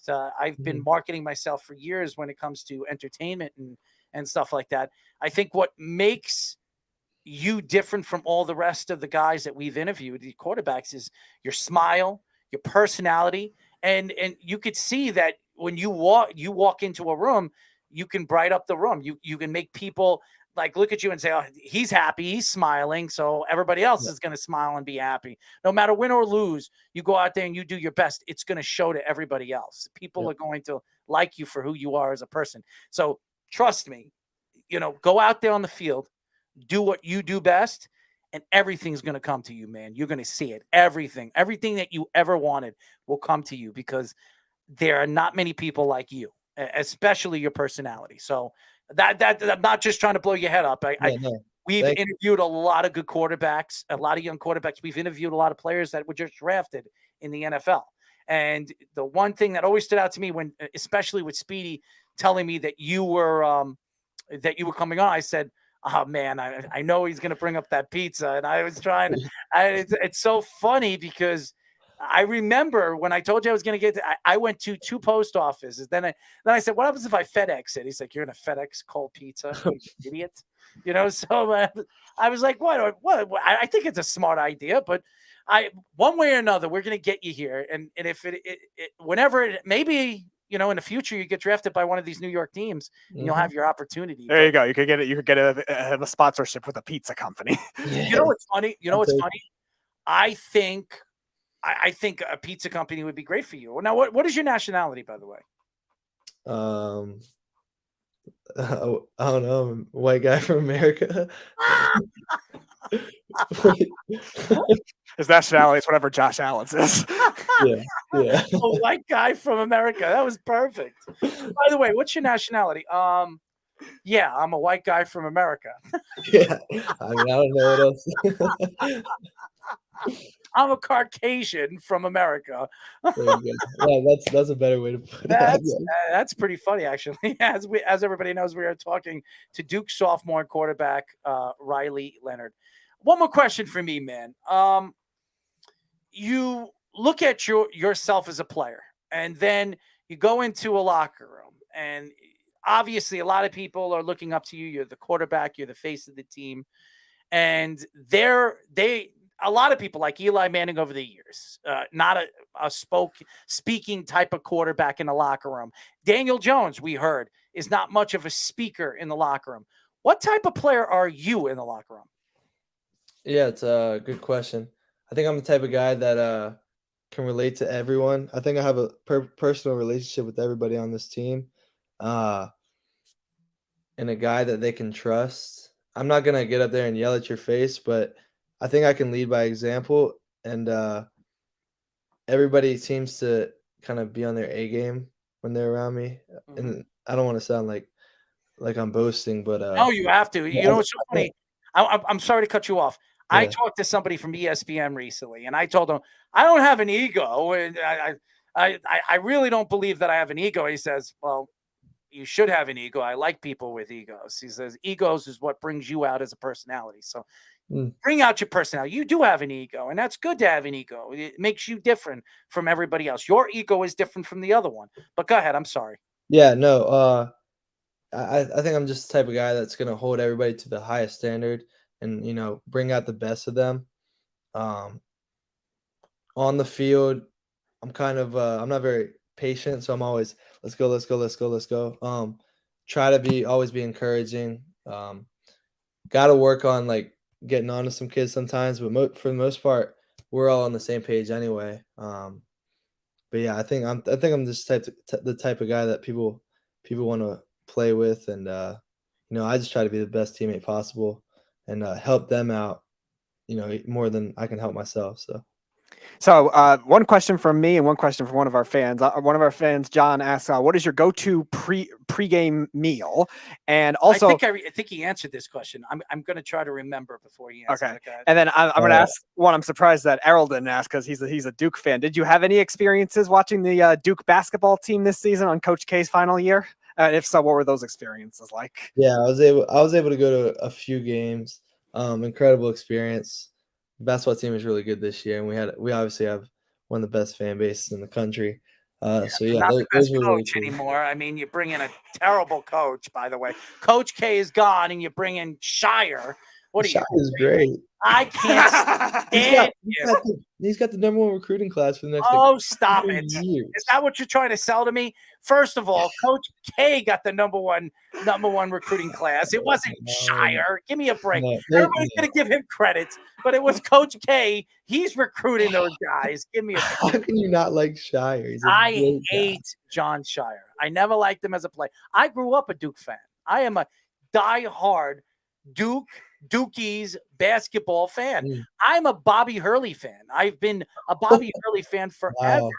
So Okay. it's Christian Laettner with those teams. You weren't even alive when that happened, okay? No. All right. And I was, and I grew up a Duke fan. So sitting here and watching John Shire play makes me want to throw up, okay? Of all the people you could have chosen, you could have brought Bobby Hurley back to take over that team, but you chose John Shire. Coach K, what are you doing, bud? I mean, come on, you old, you know what? I mean, I'm not going to throw Coach K under the bus because I love Coach. Anyway, yeah, we'll see this next upcoming year how good he does. All right, you want me to answer? I'm going to guess what I remember your favorite go-to snack is, okay? Yeah. It is Cheetos. Definitely not. I Oh, don't like cheese. man. All right. Well, What is I said I don't like cheese. It's kind of confusing. it? But Was my something go-to- I remember. It was something in a bag. I'm not. Well, John asked about meal, not snack. It I'm might be sorry. different. Snack. Okay. Go ahead. What you think? a meal before a game would have to be pizza. That's yeah. why. What am I, stupid? Yeah. You overthought it. It would definitely be pizza. You got so flustered about John Shire. That's why. That's what it was. Yeah, I try I eat pizza every day. I got a pizza in the oven right now that's frozen pizza, DiGiorno. I eat pizza every day. So yeah, definitely pizza before a game. It'll get you in the right mindset.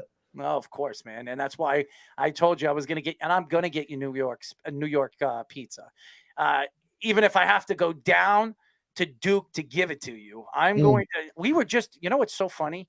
We drove down to Florida. We were passing right through. I could have brought you pizza. Oh, I could have brought you pizza. Oh, good. I'll have to come up there. You should, man. I'm telling you, there's a lot. The bagels over here to die for. Have you ever had a bagel before? Yeah, I ate them from Panera. So Panera. it's the best we got. No, It's the best we got. Remember, he lives like right on the. What do you live right on the edge of Alabama, like the southern coast? You have to. Yeah, you have to come to New York. I actually never had a bagel in Alabama, but I ate my first one at Panera up here in North Carolina. It was pretty good. So. All right, man. Well, if you think that's good, you come over here. The bagels are to die for over here. And as far as the pizza is concerned, I think Chicago and New York are the best pizza you can possibly have. The deep dish over there in Chicago, and I think with the crust and the stuff that we have over the cheese and the sauce that we have is definitely the best. But I'm definitely going to get you pizza from over here. I think you deserve it. And listen, man, I want you to continue staying in touch with us. I wish you nothing but the best. I want you to succeed. I want you to be drafted. I want you to do everything that your heart desires as a player, man. And trust me, go out there, play your best, show these advertisers and sponsors what you're capable of doing on the field. It's endless what you can get when it comes to advertisements. I think your personality by itself will sell that to any sponsorship in the country. So I do believe that. And I like I said, Speedy and me, we've talked to a lot of these recruits, and I think there's just something about you with your personality and who you are. And you could tell that when you walk in a room, people will draw to you. And I think that's something that an advertiser will want, a person that can go on a commercial or wear a shirt or wear a hat and promote that. That's something that you can do. And I think you're going to be very successful when people get to know you as a person on the field. Riley, just one more thing. John has one more food question. Have you ever gone into UNC territory and eaten hot dogs at Sup Dogs? No, I have not, but that will be on my list to do within the next week. I will be eating at Sup Dogs. Just make sure you protect yourself, or you go with a bunch I of. will. I'll bring some of the O-linemen with me. Yeah, you better. I'm pretty sure I'll be protected. You don't want to go into that territory without any protection. That's for sure. That's right. Anyways, thank you for joining us, Riley. We'll be in touch very, very soon. Tell the fans how they can find you on social media. Oh, okay. So Instagram's Riley.jleonard. Twitter, Riley Leonard 12 maybe, and then I think that's about it. So yeah, that'd be great if anybody watching has me on there. Carl says, one of our fans says, Errol, deliver him the pizza. Then, dude, go to a local pizza joint and say, look, I could get pizza delivered from New York. That's pretty funny. Listen, if I have to travel every single time to UNC or North Carolina to bring people pizza, it's not worth it to me. I'm going to save the gas money over there. But the travel was travel by horrible. boat. The travel was horrible going down to Florida. But I got there pretty quick. We got to Florida in 18 hours. So, oh wow, yeah, I went all night. I drove all night. My girlfriend and her sister was moving to Florida, so we drove her down from New York to Florida. So we traveled with her, and it was interesting. And I did the all nighter. I went 10 hours straight, and then she took the reins for about 3 hours, and then I took over and drove the rest of the way. But it was definitely a long ride. But we went through North Carolina, so I could have brought you pizza. So I'm ashamed of myself. I'm very ashamed of myself. But we'll definitely get you that pizza. I did promise you that, and I won't forget that. And I wish you nothing but the best, man. We'll be in touch. Thank you for joining us. Awesome. Thank you, guys. Means a lot. Riley Leonard, he is fantastic. Good personality. I think this kid's going to be a star. I really, there's just something, you know what it is when you sit down with these guys, and we've sat down with a lot of them, and thank you to Jillian for over the years that she hooked us up with a lot of these recruits. Riley was one of the guys that really stood out to me. He really did. His smile is something. I'm telling you guys, I'm not trying to be weird or anything. To me, the guy never stopped smiling. He always smiling. So that tells me just who he is as a personality. And I think that means a lot. You know, if you're trying to endorse a product, you want a person that has that personality. I think he has it. I think he has the it he factor. definitely does. And he's got a good sense of humor too. He was very happy, and he wasn't even afraid to debate you a little on John Shire. Oh, well, what is this? What is Duran now the Knicks? Carl says. What's going on here? This is what is going on here with this? I mean, it could go from nothing to something. Did they trade out and trade another pick? What are the Knicks doing? Jalen Duran might have a role on every team by the end of this draft. The way this is going. I'm just trying to hold on 1 second. You go ahead, Speedy. Let's. I don't see anything on Wash's Twitter as of right now. I just checked it after Philly's pick. It says, yeah, Minnesota drafted Wendell Moore. The Sixers made their pick, and the Grizzlies trade for it. So I don't see anything that says Duran is elsewhere at this point. I'm just looking. I'm seeing what's going on here. Now the Knicks in the middle of Jalen Duran's NBA draft chaos. I don't know what that means. All right. Carl says they just announced it. Let me play it back and I'll type it, he says. So I guess Carl's going to give us a little bit of an inside scoop of how this is all going to go down. So Durant will be traded for the third time this draft. I don't understand this. This is so weird. I mean, they trade him to Detroit with Kemba Walker. Now they're taking him back. Yeah. What are they giving up for Durant? I mean, it doesn't make any sense. None of this. Listen, if the Knicks are going to acquire multiple first-round draft picks and get Durant, I think the Knicks win. Yeah, I mean, they of win, course. You know, because Durant could turn out to be a great player.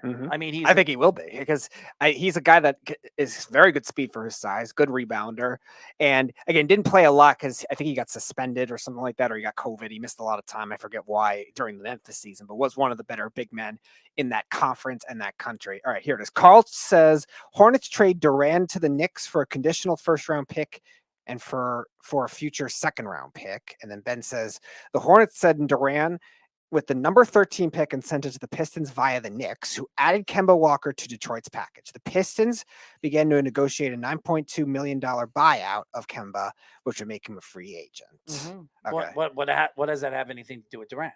Yeah, so I guess Durant to the Knicks for conditional first and a future second, but he didn't say the years. I guess they don't know the years at the moment, just like the OKC trade. So there's just a lot of unknowns. So the Knicks will get some future first and then send a conditional first. Maybe they're trying to figure out with OKC because OKC does have Detroit's pick, which that's where Durant ended up. So maybe that pick is going to be the one that's What is the Knicks doing? What are they trying to throw us curveballs? I mean, they trade him away. They don't trade him away. They trade him away. They get him back. Yeah, I mean, what the heck is going on here? This is the craziest draft I've ever seen, especially for the Knicks. What are they doing?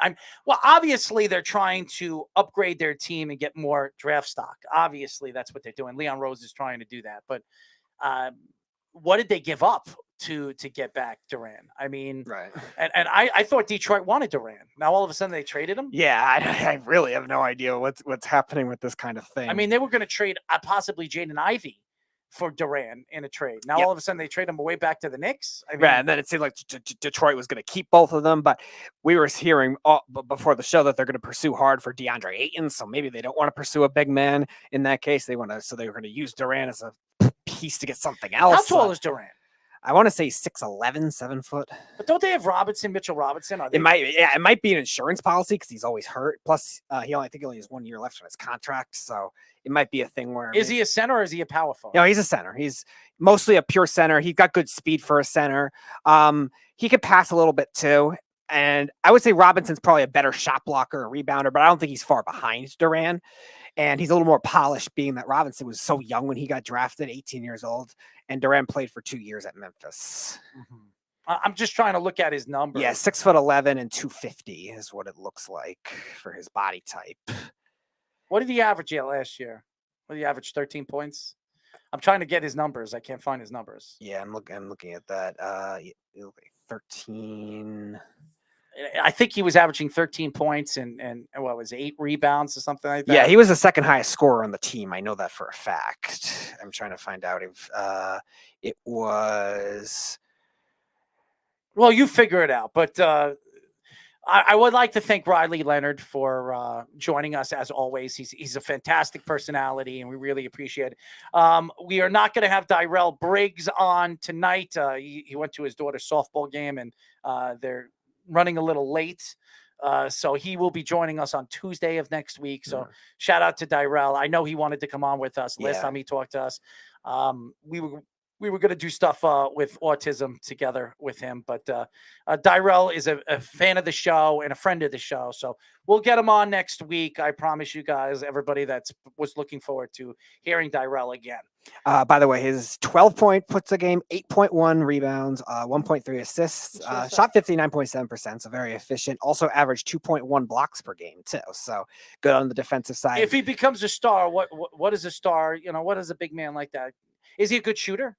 No, he's not really thought of as a step back type guy. He's got a hook shot that's decent, but that's really it. He's more of a traditional center. So he's probably better than Robinson in some aspects, but similar, just more similar all around. Robinson, I would say, is probably a little better lengthwise and shot blocking just in terms of the wingspan and probably the way he's grown his shooting. Durant will probably have to do the same if he wants to develop that, because he wasn't known as that. Kind of like Robinson wasn't when he got drafted too. He wasn't known as a shooter. He really has to develop that part of his game. So hopefully that ends up being the case. But he is a good passer and was on a very high prolific offense at Memphis too. So got a lot of chances to shine over there when he was healthy. He played in 29 games. He missed some time his first year and really took a big step up last year. I do want to talk about the Avalanche game last night. And the reason why I want to get into the Stanley Cup Finals during this part of the show is because I am so done listening to complaining Tampa Bay fans and John Cooper. Okay. I respect the Tampa Bay Lightning. I respect their dominance over the last 3-4 years of hockey. I respect their team as a whole, as an organization, what Steve Yzerman has built over the last couple of years and now running Detroit. I also respect some of the best players in the league on that team. And I'm talking about Braden Point. I'm talking about Victor Hedman. I'm talking about Steven Stamkos and the players that they have over there. The Avalanche taking a 3-1 lead last night is not a surprise, and it shouldn't be a surprise to anybody. The surprise of why I'm going into this and the surprise of why everybody keeps talking about last night's game is the Colorado Avalanche had too many men on the ice, and the Tampa Bay Lightning were complaining that it wasn't called, and that's why they lost the game. Now, if everybody remembers, last year, Eastern Conference Finals, game number 7, second period, the Islanders were on a power play, man advantage, and the Tampa Bay Lightning had a breakaway. And there were 7 men on the ice. Counted, 7 men on the ice on a shorthanded goal that they scored. And that was the game-winning goal that eliminated the New York Islanders. And then the Tampa Bay Lightning went on and beat Montreal in 4 games in the Stanley Cup Finals. Does everybody remember that? Now, did the Islanders and Barry Trotz go out there and cry the river because they got screwed out of the Stanley Cup, which probably would have won them a Stanley Cup championship? No. They said their piece and they walked away from it. John Cooper and writers from the Tampa Bay Lightning did nothing but bitch yesterday. Bitch about how much they got screwed in game number 4, and that this could be the deciding thing that happens in this series that could cost them the Stanley Cup. You know, it's so funny that I've listened to Ranger fans over the last couple of weeks. I'm sorry, not last couple of weeks. Last week complain that the referees or referees or Toronto screwed them out of going to a Stanley Cup Finals. And I'm going to sit here and I'm going to say that to all the Ranger fans that they got to get their heads out of their asses. Because that's not why the Rangers lost in the Eastern Conference Finals. The better team won. And I'm going to say it right now in the Stanley Cup Finals. The better team right now is winning. What is he saying over here? What is Carl saying? Barry Trotz yelling that has effing 7. I don't know what that means. Oh, maybe during the play he was saying that? Yes, he was yelling? Yes, he complained about it, and that was it. The Islanders didn't go after Carl, I'm not saying he didn't complain at the end of the game, okay? I didn't say he didn't complain at the end of the game. Do you see him go all over the news? The reason why the Islanders lost the Stanley Cup Finals, didn't go to the Stanley Cup Finals, it was because of that game-winning goal, which too many men were on the ice. After that, after they said something, it was past tense. I'm telling you right now, if the Lightning lose this series, and I know you're in Tampa, and I know you're rooting for Tampa Bay, so I know you're going to stick up for them. I know damn well the first thing that's going to come out of John Cooper's mouth is, we got screwed in game number 4. Okay? All right. He says he agrees with you, missing my point. No. And he also says, you played hockey. Yes. You tell me how to officiate the too many men on the ice. I I'll agree tell with you you that it's a reach. I'll tell you. You want me to tell you? Mm-hmm. Okay. Now with the NHL rules, all right, you have how many referees on the ice? You have 3 of them. Mm-hmm. One on one side, one on the other. They call the offsides and the icings, and then you have a main referee that plans in the middle. Okay? There should be, now everybody wants these computerized umpires in professional baseball, okay? Everybody, when you're playing in a game, should have something connected to your helmets. You know, everybody have mics, they mic them up, have something to your helmets, which gives you that virtual call. Now, if there are too many men on the ice and something goes in, you can challenge that goal, no matter what time it is in the game. Now, if you can challenge something like that, that game probably would have went to overtime, and who knows? The Islanders could have won that game, and who knows if you could challenge too many men on the ice, which you can't right now. The NHL rules says you can't challenge too many men on the ice unless the referee see it. If you can challenge that, that could take away the goal. So, What is he saying over here? I just agreed with you. Read. Yeah, yeah. I'm sorry. I'm sorry. Okay. All right.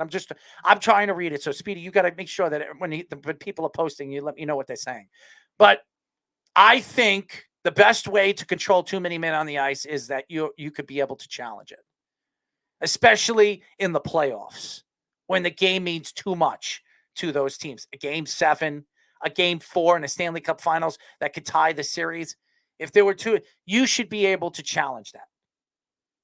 What do you think, Speedy? Do you think those rules would be good? Yeah, it's a very big gray area right now just because of the way line changes work. It's not like a formal substitution in the NFL or in the NBA where you have to be 5 feet within the bench. You have to be having your hands on the bench area. So there's no way you could be holding the stick in a position to be able to play the puck. And I think what the Lightning, anyone that was complaining about the Avalanche doing it with Nathan McKinnon was saying that he wasn't 5 feet, which maybe he wasn't. There was also another replay that showed that there was a Tampa Bay area literally parallel to where McKinnon was also trying to get off the ice. So if you want to deem his illegal, so was your player too. There was Nick Paul was in the middle. He was getting on the bench legally.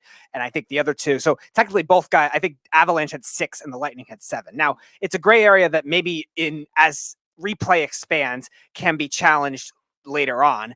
Now the NHL does well in not blowing plays dead impulsively outside of sometimes there's a puck that isn't seen in front of the net where the ref will blow it dead impulsively, which is still a big issue that they have to worry about. But Now I wouldn't call it a challenge. Now, I wouldn't call it a challenge. Every team has one challenge. Now, I would use it for something else, or each team can, or that could be part of the challenge. Not to challenge. You can use that as your challenge. Okay. That could be used as a challenge. But to me, you should be able to challenge too many men on the ice because that could cost you a game. And right now, with the rules and the new rules of the NHL, you can't challenge too many men on the ice. Too many men on the ice. So that should be allowed on a challenge. Also, that virtual thing that I'm saying is that that each team obviously have iPads on the side. Maybe a team having each team has what are those guys in the tablets? Tablets. No, the guys that watch the games. I forget. Oh, the replay monitor guys. Replay monitor guys that can monitor it and actually find if they can spot it and tell the coaches down, down on the ice. Yeah, have some kind of they could have some kind of even like a Telecaster system too, where they could look at the line changes and freeze them on them, and even have that be a thing with the with the replay officials. You should be able to challenge it in the playoffs. Yeah, you should be able to challenge it, and that's up to the NHL to start expanding what could be looked at because. Right now, they only do it for offsides and for goalie interference and like a couple other things too. But there were a couple egregious ones that we've seen in the past that couldn't be overturned. The Western Conference Finals between the Sharks and the Blues 3 years ago, the Sharks won in overtime on a bad kicking motion that should have been overturned, where it was definitely distinctly kicked in. The Sharks won the game. Now the Blues rallied back and won the series because they were able to fight off that. They were the better team, and they were able to fight off that, I guess, missed call, which is why John Cooper saying what he's saying, you got to start being able to rally your team. If a team like the Blues could do it, you guys could do it too, having the experience you guys having won back-to-back Stanley Cups. So it's kind of weak, like you were saying, Carl, before, it's kind of weak to just blame it all on that. The Avalanche were playing by far better in overtime too. So who says they wouldn't have shelled them even more? I understand that they're angry about that, but you should be able to challenge too many men on the ice. Yeah. And I think, especially in the playoffs, maybe in the regular season, you shouldn't, or just like the NFL changing the rules right now because of the Josh Allen situation. If you're willing to do that, where if somebody scores a touchdown, you should be allowed to take it down the field and try to score a touchdown too. All right. So why don't the NHL do the same thing? If they believe that too many men on the ice has been proven to hurt teams in the playoffs, especially aka the Islanders in Game 7 in the Eastern Conference Finals, that could have helped them, knock off the Tampa Bay Lightning and win the Stanley Cup. If the Islanders made it to that series against Montreal, they win the Stanley Cup. Yeah, they win the Stanley Cup. So, and you see the Islander fans bringing up. I'm one of the only Islander fans that bring up the too many men on the ice. Because to me, I think the Islanders got screwed, but they couldn't challenge it. Carl says, so the whole 5 feet from the bench, is that a subjective call or strictly followed? It's one of those things where they have to be close enough. When you're line changing, okay? Right. And this is, you all know this. Anybody that's played hockey, when you're line changing, you're line changing, you're not line changing the defenseman. it's your line, your three guys. Okay, when you know that the other three guys are on the ice. Now, if you're climbing over the bench and 1 foot's on the ice, that's not too many men on the ice. They're trying to get off the bench. Yeah. They're trying to get on the bench. Okay. But when there's distinctively trying to skate to get over the bench and they're still on the ice and they're 5 feet away from the bench or they're 4 feet away from the bench, that's too many men on the ice. That's distinct. And you can see that's distinct. And that you should call. Yeah, the other thing too is because the bench is so long, there's a lot of different gray areas for what 5 feet could be from where you're standing. The other thing too is you can't be playing the puck in any way or can't be on the play when your other guy comes in and whoever's changing with you plays the puck. You have to actually look like you're going off and be 5 feet, which McKinnon did. When Kadri touched the puck, McKinnon was 5 feet away. Now, again, the Lightning fans were saying, oh, when Kadri got on, McKinnon wasn't. Yeah, but he was out of the play by then. The same kind of thing. They were looking at, there was a official scoring thing at the end of the game too that said the Avalanche had 7 guys on, including the goalie, because Eric Johnson was back away from the ice, but he was out of the play. I think you have to look at the rules and try to figure out what makes sense for the rule to, progressively be able to be challenged. Okay. And to me, when playing hockey, all the years that I played hockey, the first thing my coach always told me is when you're ready, when I'm calling line change, you have to know when your line is ready to go out. Now, obviously, we used to play, when I played travel hockey, we used to play really 2 big lines, and we always put the third line out after every other shift. So we all knew that we were double shifting back to back to back before the third line was going to come out and take away a shift, so we had time to breathe. Give us at least 50 seconds to a minute so we can relax and get back on the ice. So when you know the line changes and the rhythm of the line changes, you know when you're going on and when you're going off. So especially if you're a professional hockey player. So to me, if you're distinctively trying to make a line change and you see these guys on the ice and they're still 5 feet away from the bench, that is a penalty. That is 100% a penalty. By the way, Carl just posted up the trade with the Knicks. Oh, no, that was Ben. Carl just reading this. Pistons acquiring Jalen Duran and Kemba Walker. Knicks acquire Bucks 2025 first-round pick.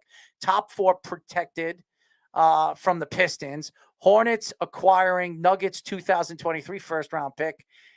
Top 14, protected. Knicks get a 2023 second-round pick. The Jazz 2023 second-round pick. Either the Mavericks or Heat 2023. What the heck is going on here? This is like all over. So these are all the picks they're sending to Detroit for Detroit to take on the contract. So the Knicks are just getting the 2025 that we know of from them. We're still waiting on the OKC ones to see what ends up happening. Yeah, so the Knicks it looks like they're only trading 1 future first and a couple seconds in order to take on that contract in order to do that. But Duran will be a Piston. Yeah, yes, Carl. Apparently that seems to be the way. I'm on Waj's Twitter too, Carl. I don't see anything that says Duran is a Knick. Everything I've seen is Duran is a Piston, which is what's labeled in this trade at the moment. Carl also asked, going back to the NHL, aren't there 2 doors open for the bench? There's one, I think, on the end in the middle, but sometimes players climb in and on the back too, just jumping the wall, really. And yes, Darcy Kemper did have a very impressive assist as well. Yeah, I don't see anything, Ben. I don't see anything, Carl, that says he was ever as part of the Knicks initially in that trade. It was just a part of the 3-way trade where Detroit ends up buying out Kemba Walker's contract, the $9.2 million he had remaining on it, and also getting Duran in order to do that. And the Knicks are giving them a couple picks in order to do that, and the Hornets gave them a couple picks in order to do that too. And a lot of these picks are conditional at the moment. Carl also asked, how am I the only one who heard Adam Silver announce this? Again, we have it on mute, so we can't really hear what you're hearing, Carl, at the moment. But yeah, we were just talking about these commissioners. They're not the brightest at the moment. Maybe Adam Silver's getting there at that point too. Very, very interesting. Knicks giving us chaos, not even drafting a player. Well, what are you saying? Knicks not drafting a player. Well, I'm about to record the announcement and send it to Errol. Yeah, send it to me. I believe it. I maybe it did happen. I don't know. We can believe Adam Silver slipped something wrong. Why don't we go to a quick break, Speedy? We'll be back after this.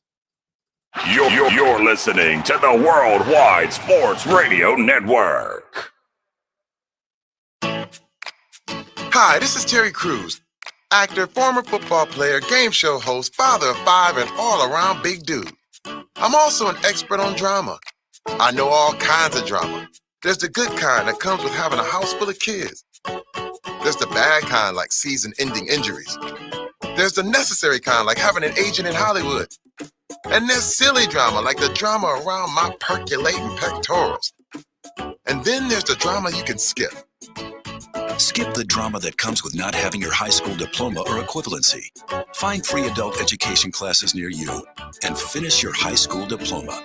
Visit finishyourdiploma.org. Or text diploma to 97779. Message and data rates may apply. Reply stop to opt out. That's diploma to 97779. And leave the drama to actors like me. Brought to you by the Dollar General Literacy Foundation and the Ad Council. Adopt US Kids presents Multiple Choice Parenting. Your daughter just had her first breakup. Do you A, put yourself in her shoes? How could he do this to you? And for Sheila, she has split ends. B, console her? Oh, sweetie, this is going to happen a lot. 4, maybe 5 more times before you get married. C, take charge. Got to get this all straightened out. Give a little talking to, man to man, mano a mano. Hey, Steve! It's now a good time? No? Okay, no problem. Bye. Or D, help her find a new boyfriend. I know a great place to meet boys. The internet. Nice, single boys. Never mind. How about some ice cream? As a parent, there are no perfect answers. But you don't have to be perfect to be a perfect parent. Thousands of teens in foster care will love you just the same. For more information on how you can adopt, visit adoptuskids.org. A public service announcement from the U.S. Department of Health and Human Services, Adopt U.S. Kids, and the Ad Council. This is you over 30 years ago. Are we there yet? Are we there yet? And this is your mom when you drive her back from therapy. Are we there yet? Are we there yet? Are we there yet? Roles change without us noticing, and in your new role, we help you help. AARP gives you the information to help care for your mom so that you can have patience with her, just like she did with you. Visit aarp.org/caregiving or call 1-877-333-5885 to get practical health and wellness tips to provide even better care for your loved one. Are we there yet? Remember, visit aarp.org/caregiving. AARP, we help you help. A public service announcement brought to you by AARP and the Ad Council. You're listening to the Worldwide Sports Radio Network. This is the Sports Loudmouths. We are back, ladies and gentlemen. As you know, this is the Sports Loudmouths. 631-672-3108 is the number. You can go to our website at www.worldwidesportsradio.com. Download our app on iOS, WWSRN or Android, Worldwide Sports Radio Network.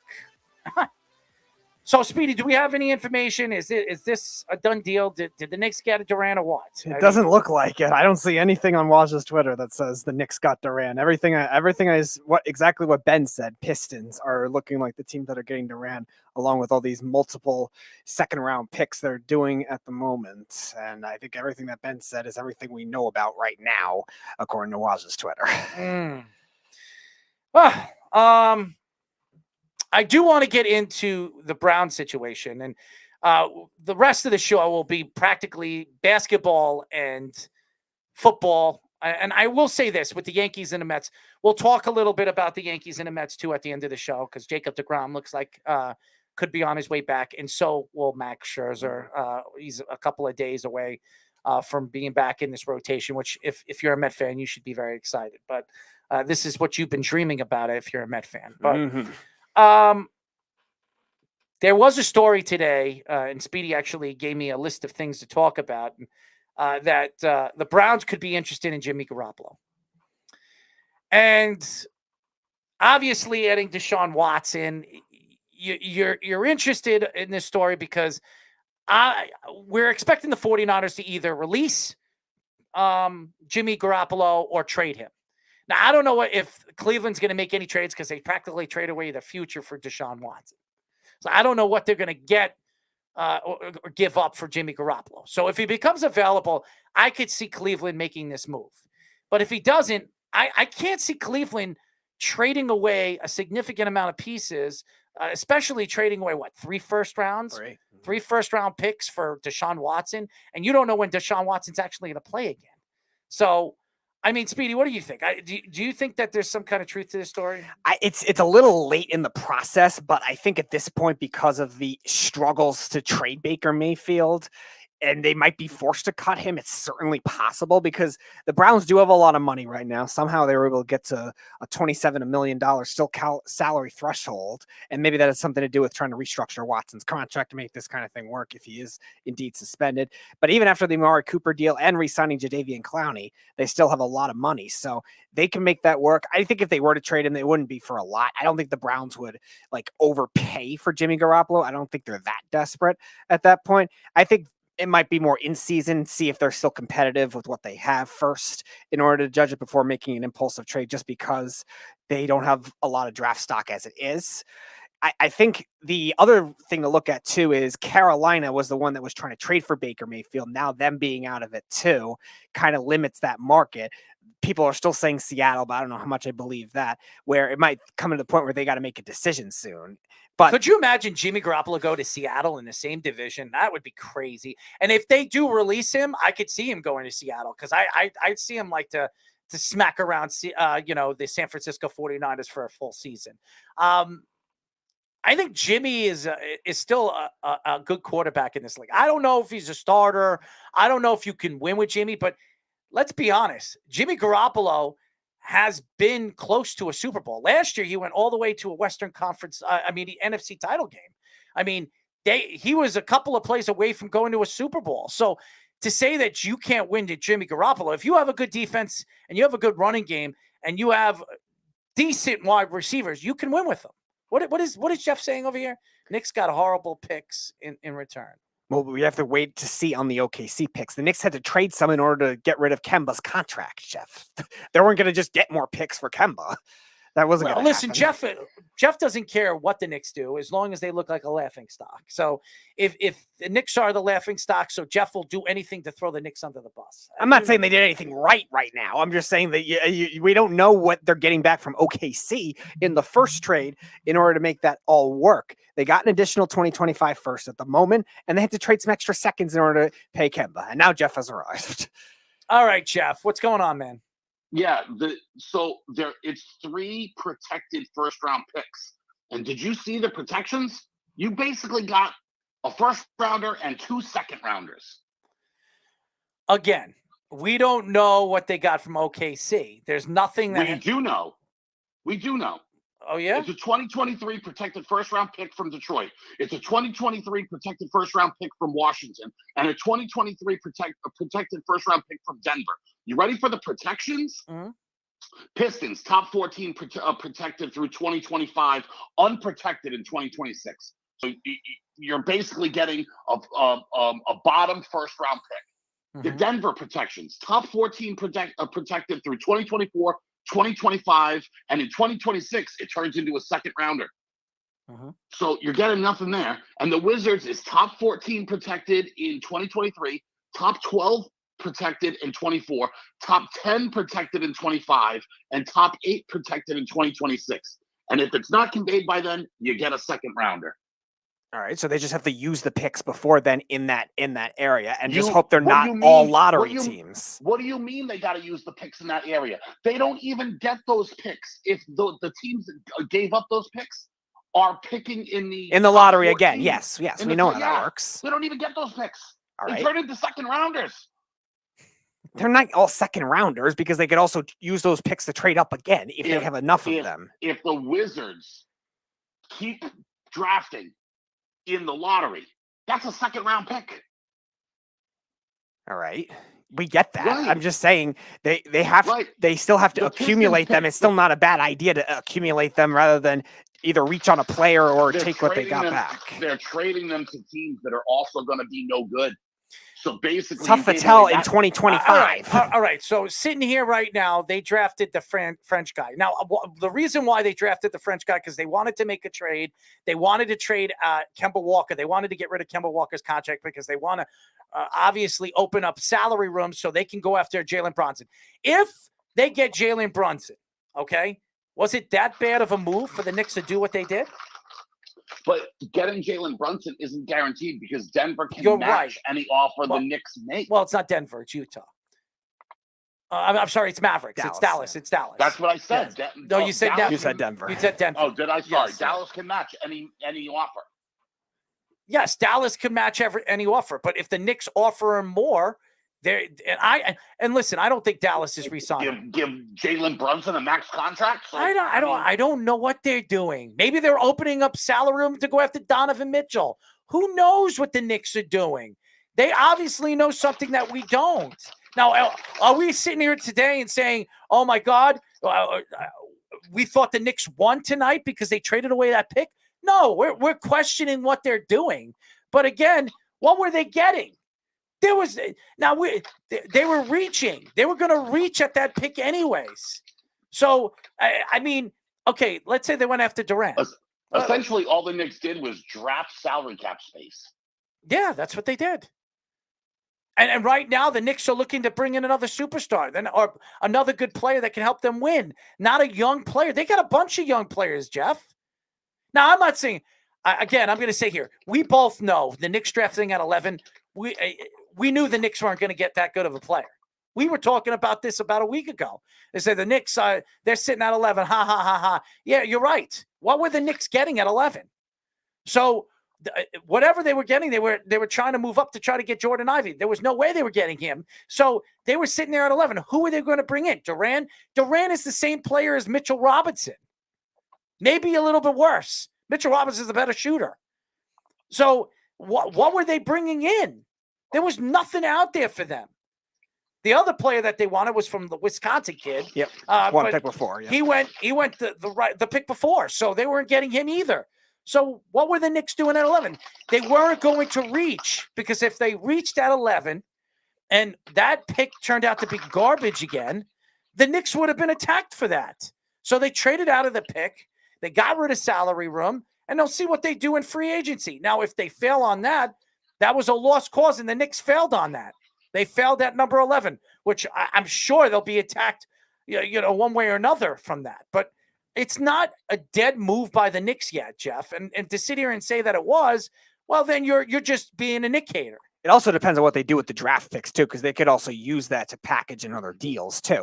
We don't know. Yeah, we don't know. We don't know yet, obviously, with the protections the way it out. But the way it works is they still want to have the capital to make it work if they do want to make a trade for a Donovan Mitchell, or there could be other offseason trades that we don't know about that the Knicks could do, because the Knicks have money. Honestly, I think the Knicks are going to fail on Donovan Mitchell because I don't think he's going anywhere. I think Utah is going to build around Donovan Mitchell as long as Dwayne Wade's there. It looks like they're moving on from Rudy Gobert. I think Rudy Gobert is going to be the odd man out. That's what I think. I think they're keeping Donovan Mitchell. So the Knicks aren't getting Donovan Mitchell. So the Knicks are looking at Jalen Brunson as the guy that they were recruiting, they were scouting during the playoffs. I think that's the guy that the Knicks are. Now, do I give Jalen Brunson a max contract?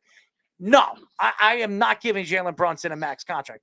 But if you could give him, if you could somehow negotiate a deal where you can give him a 5-year deal worth about 17, 18 million a year, like, what's his name again? The point guard from Toronto. Yeah, Lowry. No, not Lowry. Oh, Van Vliet. Yeah. Van Vliet. What Van Vliet got, I think it makes a lot of sense for the Knicks to go after Jalen Brunson. He grew up a Knicks fan. His father played for the Knicks. I think it makes a lot of sense. Snug says the Knicks are a lot like giving your uncle one too many drinks at your cousin wedding, a pain in the ass but fun to watch.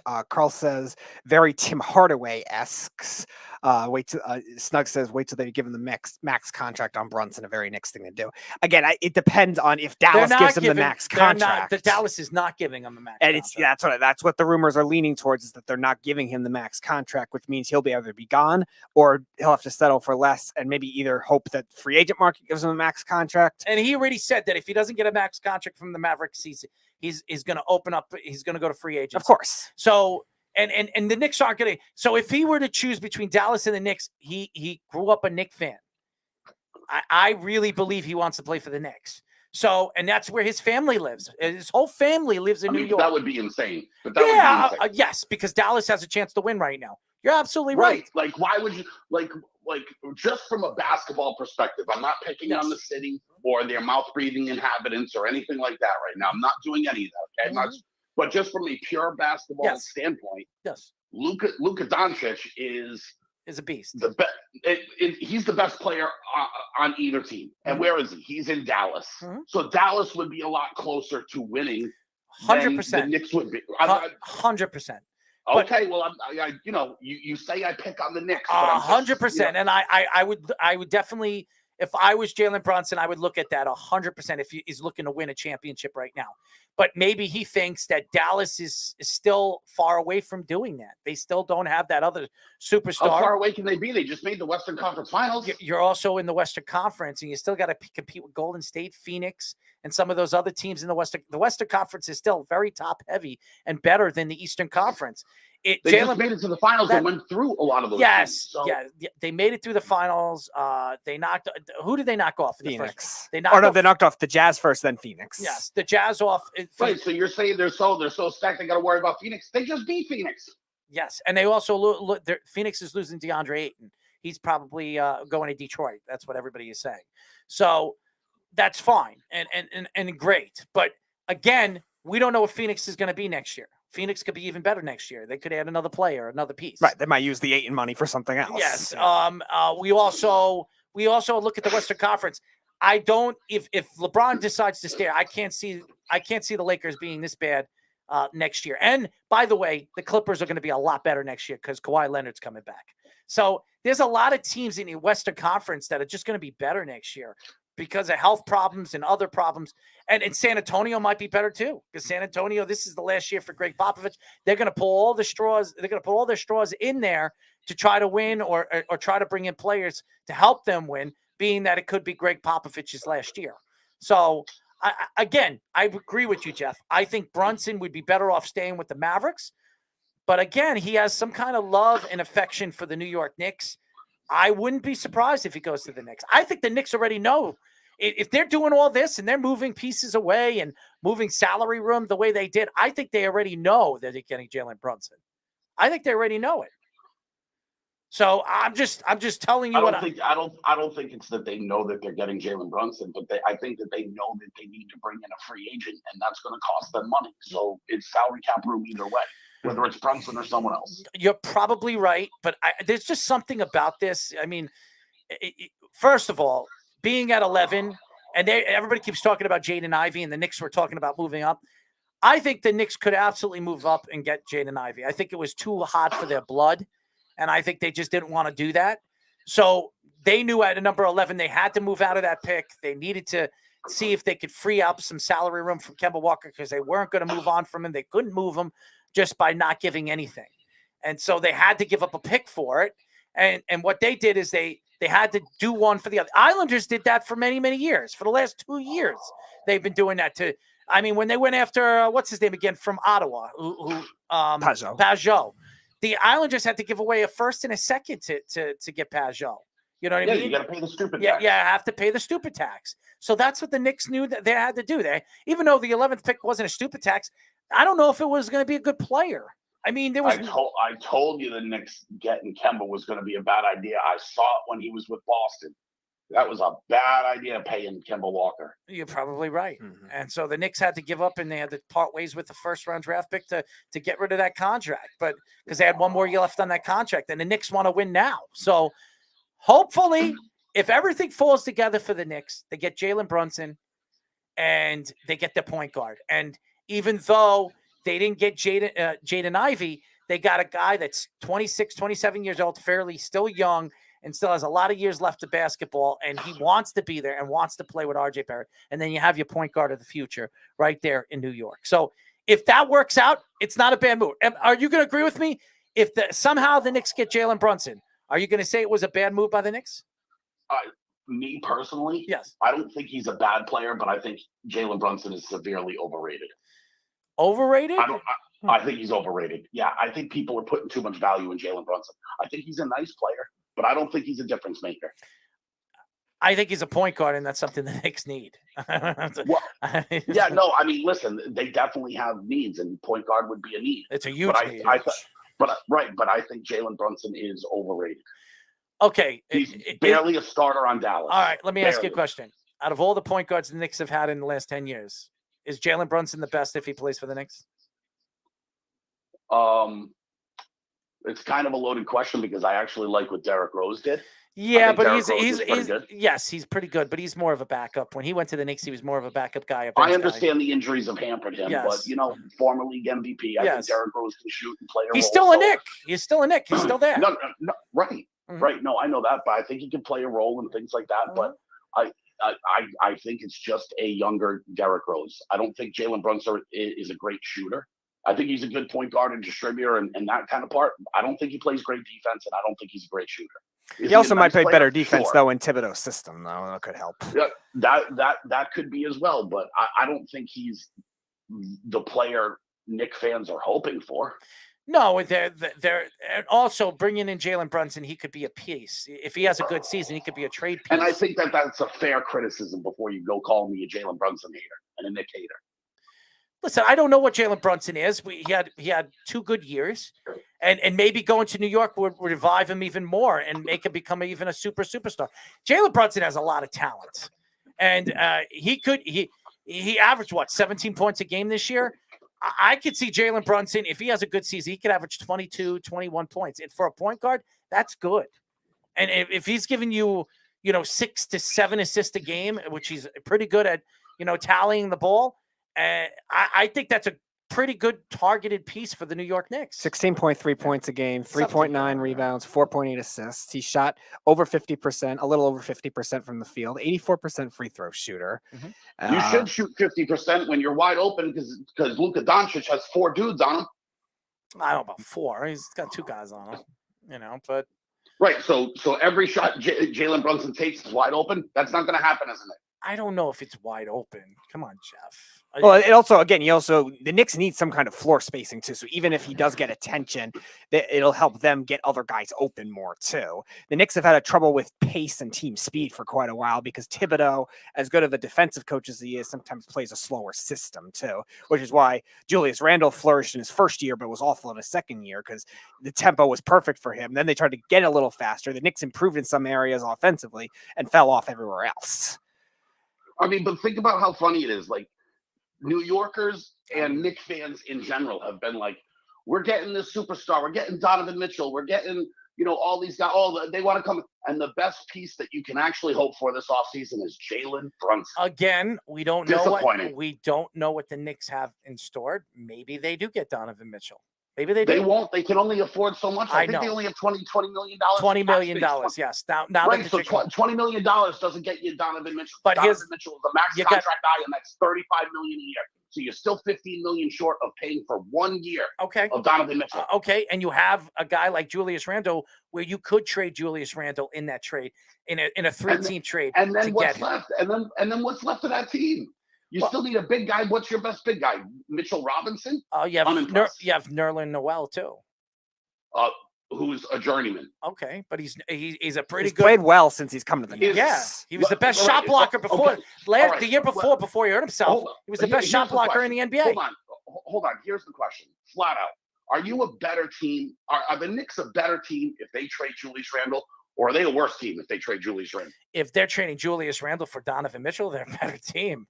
I'm just saying. They're going to have no rim protection. Okay. They're going to be a big man short. They're going to be 3 fouls every game from sending Nerlens I'm Noel sorry, to the bench and having no rim protection. If you were to post up something right now, who would you rather, Julius Randle or Donovan Mitchell on your team? It's not who's better, because it's a whole team. You saw that with the Celtics this year, and I'll use the Celtics because I know them best. When Rob Williams is in and you have rim protection, it makes everyone else better at their job. Nerlens Noel, hold on. Nerlens Noel was out a whole season last year because he was injured. He's coming back this year. He's signed. He was the best rim protector in the NBA the year before. The best. Right, number one. But you need more than one, because, again, look at the Celtics. They still had big guys on their roster. They still had. They have another one. His name is Mitchell Robinson. Yeah, it's not enough. It's not two. enough. I'm telling you. What are you talking about? It's two right there. Right. They need to be in the lineup at the same time. There's a power forward and there's a center. You can't have a 6'5" guy playing power forward. Jeff, again, you say that the Knicks don't have shot blockers. They do. They have arguably the best one in the NBA when healthy. False, Rob Williams, but okay. Rob Williams this year. The year before, Nerlens Noel. He was, and that's a fact. You can go look up the numbers. Nerlens Noel was the best. Look at the numbers again. Well, look at the numbers. That's true. That's true. Right. How was he this year? Oh, what's the best ability? What's the best ability? Availability. There you go. And was Nerlens Noel That's your saying. The best ability is available. Not my saying. It's very common. Yeah. Did you ever hear that saying before I said it to you last No, week? I haven't. No, I haven't. You've never heard that? Never. Okay. Never. That's why. Insanity. That's why. That's right. Linsanity. It's like you're living in banana land. Oh, there it is. There it is. There's a throwback. Banana land. You haven't used that one in a while. Banana land. I'm in strawberry land. I like strawberries. Julius Randle. I think you'd still need Julius Randle.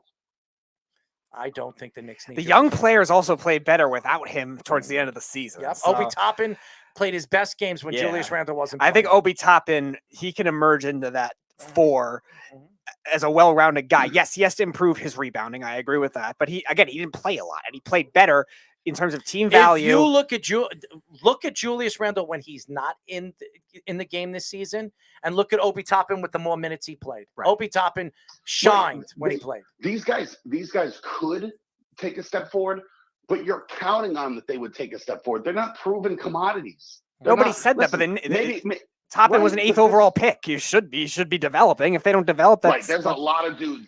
Sure, I'm not denying that. What happened to Kevin Knox? Kevin Knox was a high draft. I didn't like Kevin Knox. You like Kevin Knox. You like Kevin Knox. Kevin Knox, so good. Yeah, you like Kevin Knox. Shipped him out. You liked him, did you not? Did you like him? Did you like him? Frank Ntilikina. Did you like him? Jeff, come on, man. Stop talking, Jeff. Jeff, I'm asking you a question. Jeff. Sure. Did you like Kevin Knox? I thought he was okay. Oh, stop it. No, you didn't. I thought he had potential. You loved him. You loved him. Not true. Yes, you did. You loved him. Not true. You loved him. But I would tell you if I did. There's been plenty of bums that I've really liked that have stunk. Oh, yeah, give me one. Zayden Collins had a first good 5 games, but barely played. He was a special I teamer knew at the end of the year. You were thinking the same thing. I knew he was going to bring him up. Oh, you said name one, and then I named one, and then you're mad that I named one. You don't know what Zayden Collins is. He played He was a special teamer. His highlight of the year was recovering an onside kick. Snug says, Obi Toppin sounds like the name of a rapper that doesn't cuss, and his raps have very positive messages. Well, but again, going back to Toppin, most people had him in that draft as a top 5 talent, not necessarily picked just based on fit and need, but they had him as a talent like that. So if he develops like he should, then you have a guy that's a good rim protector, taller than Julius Randle, better defensively than Julius Randle. So if they use him right, maybe he can develop into that role. So if Julius Randle is playing for traded for Donovan Mitchell, or he's even just Donovan Mitchell plays a 2, then he plays a 4 more full time. I'm just saying, I don't think getting rid of Julius Randle makes you a better team immediately. Maybe it makes you a better team, like in the future. But I'll tell you what. I think that team takes I'll a step take back next year without Julius Randle. I think I'll take Jason Tatum for Julius Randle. You want to make the trade? No, Jason Tatum is. Wait, we want to throw in 6 first-round picks? That's what we'll take. That's my trade. I mean, you love him so much. I'll trade him for Jason Tatum. Is a first-team All-NBA. No one's trading that. I'm just saying, you love him so much. I'll trade him for Jason Tatum. No, but I think he's a worthwhile player. I don't think the Knicks are better without him. I'm not saying they're better without him. I just don't think he's. But that was the question. I said, do you think not they're a better fit with him or better without him? He's not a fit with the Knicks. He's not a fit with their current young players. They played better with Barrett having much more of a bigger role and Toppin in the second quarter. When Randall came out of the game, they played better defensively, especially in the second half. Snug, I know you're trying to make a joke, Julius Randle for Steph. You'll have to throw probably 6 first-round picks. I'll keep Julius Randle. Thank you very much. I don't want Steph Curry. Okay. Well, that's a good pick right there. Oh, Jaden Hardy? Oh, yeah. This late? Yeah, he was supposed to be a late first-round pick. Yeah. Yeah, no, he was like a mid-first rounder. He Right, went that's all the what I way was to the saying, second.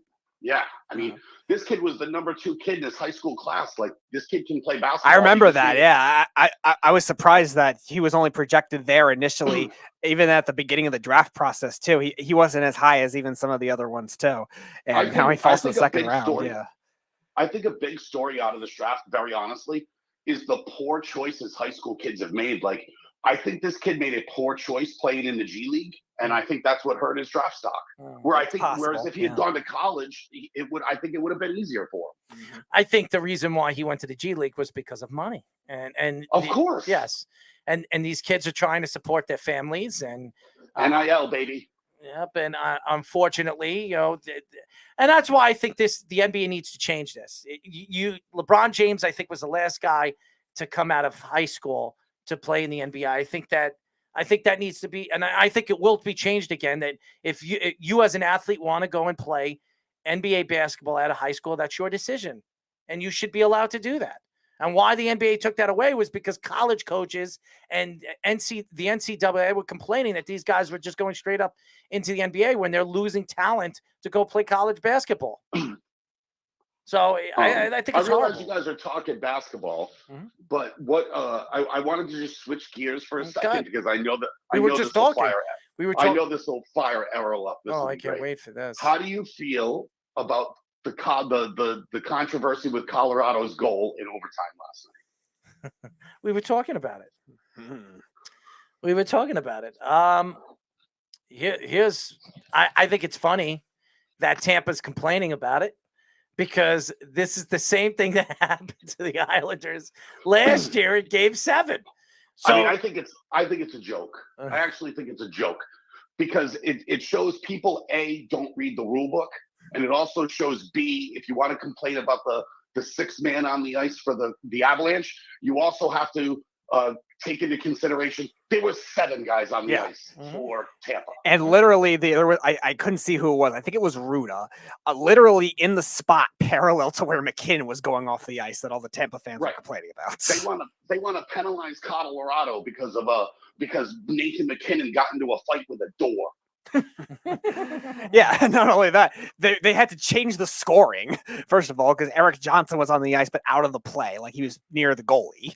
And Nazem Kadri, once he touched the puck, they showed where McKinnon was. People thinking it's just when he gets on the ice. No, it's actually when he touches the puck. And that's the other rule that I guess the Lightning didn't understand. I also find it funny that I know he brought up the Islanders as one specific example, but the Lightning have certain years led the league in too many men penalties too. So if anything, they should be used to it, getting away with that stuff. But it's just funny to me because the rule actually says, if you read the rule, if you're within 5 feet of the bench, you're considered on the bench.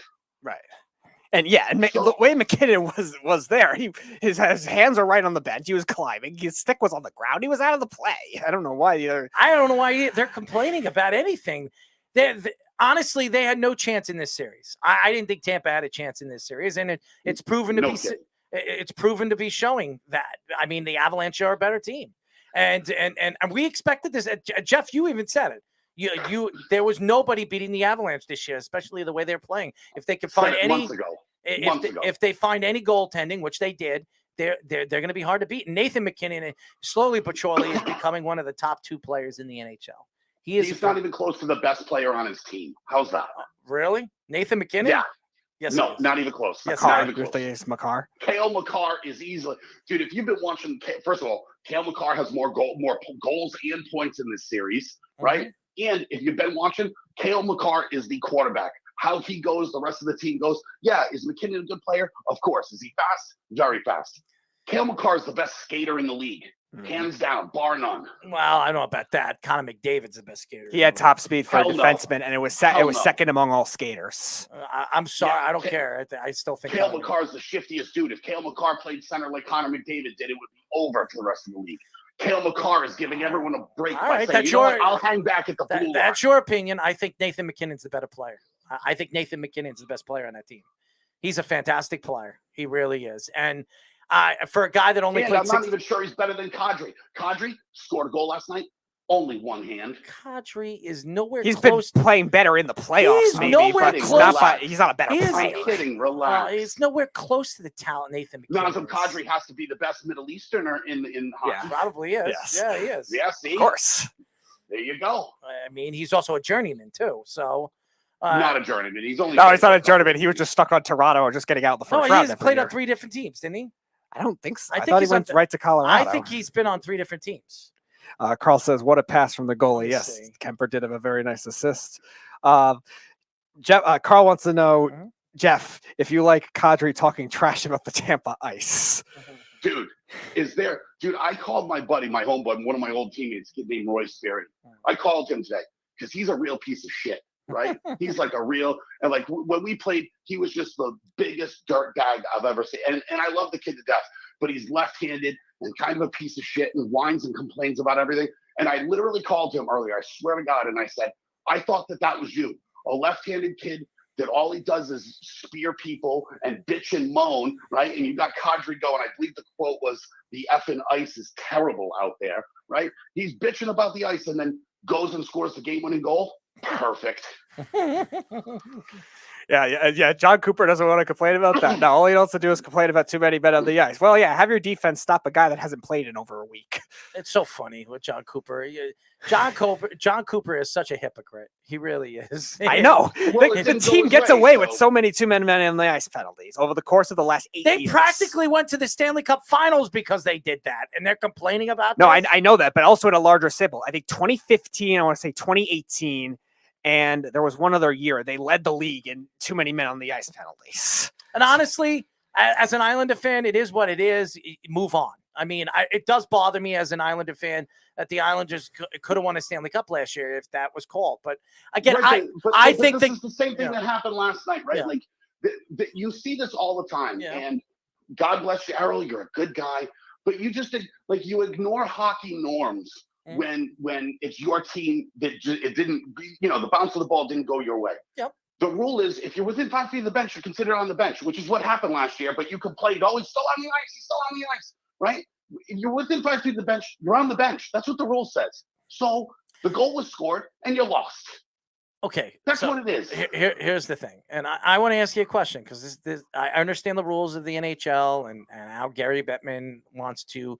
And by push the way, there was a rules. whole shit ton of penalties in the last 10 minutes of the third period and in overtime.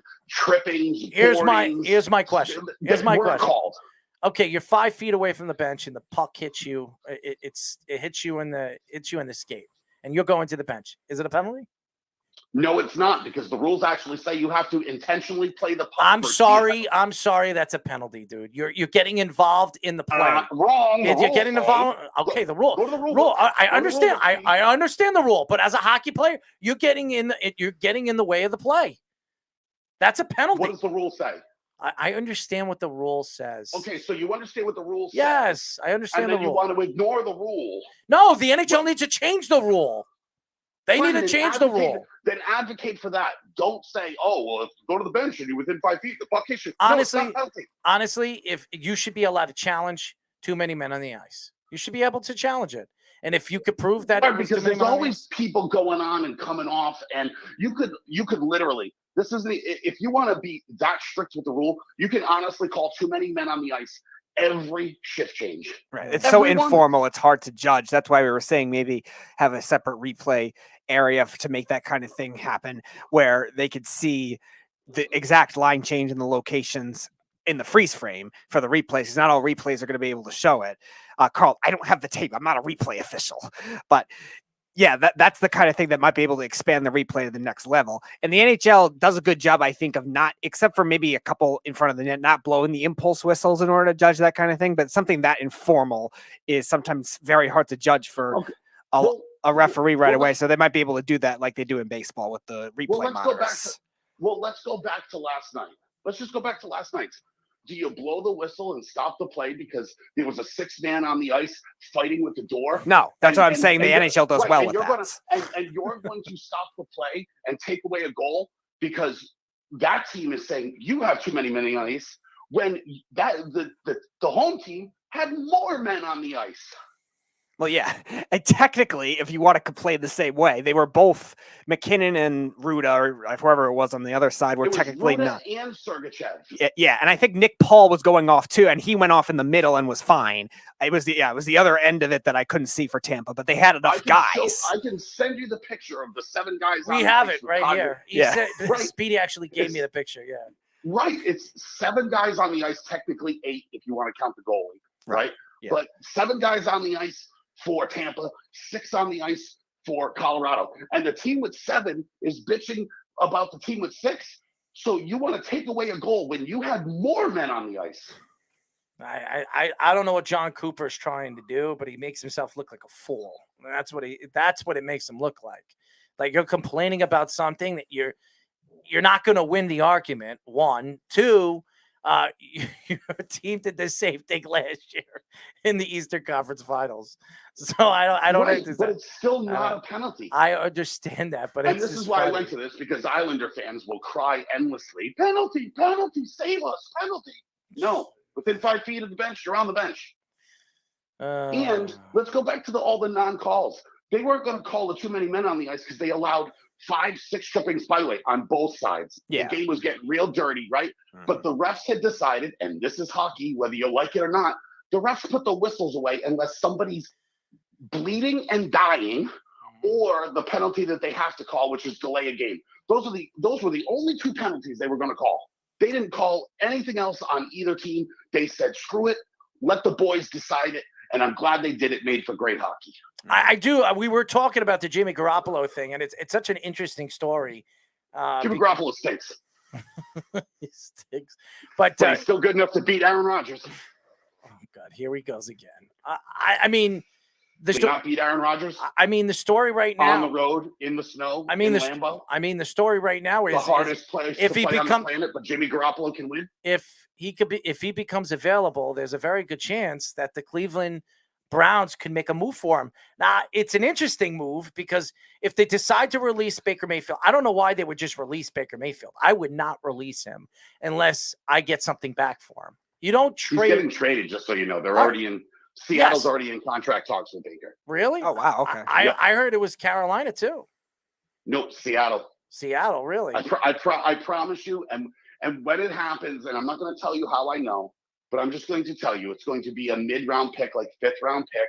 Really? For Baker Mayfield, and Seattle's going to give him an extension. Mm-hmm. Wow, it's from the same person that told me 3 months before Edelman was going to retire, and then he retired. Really? And before anyone's like, oh, you're making that up. Errol, did I tell you 3 months before Edelman was going to retire, he retired? Yes.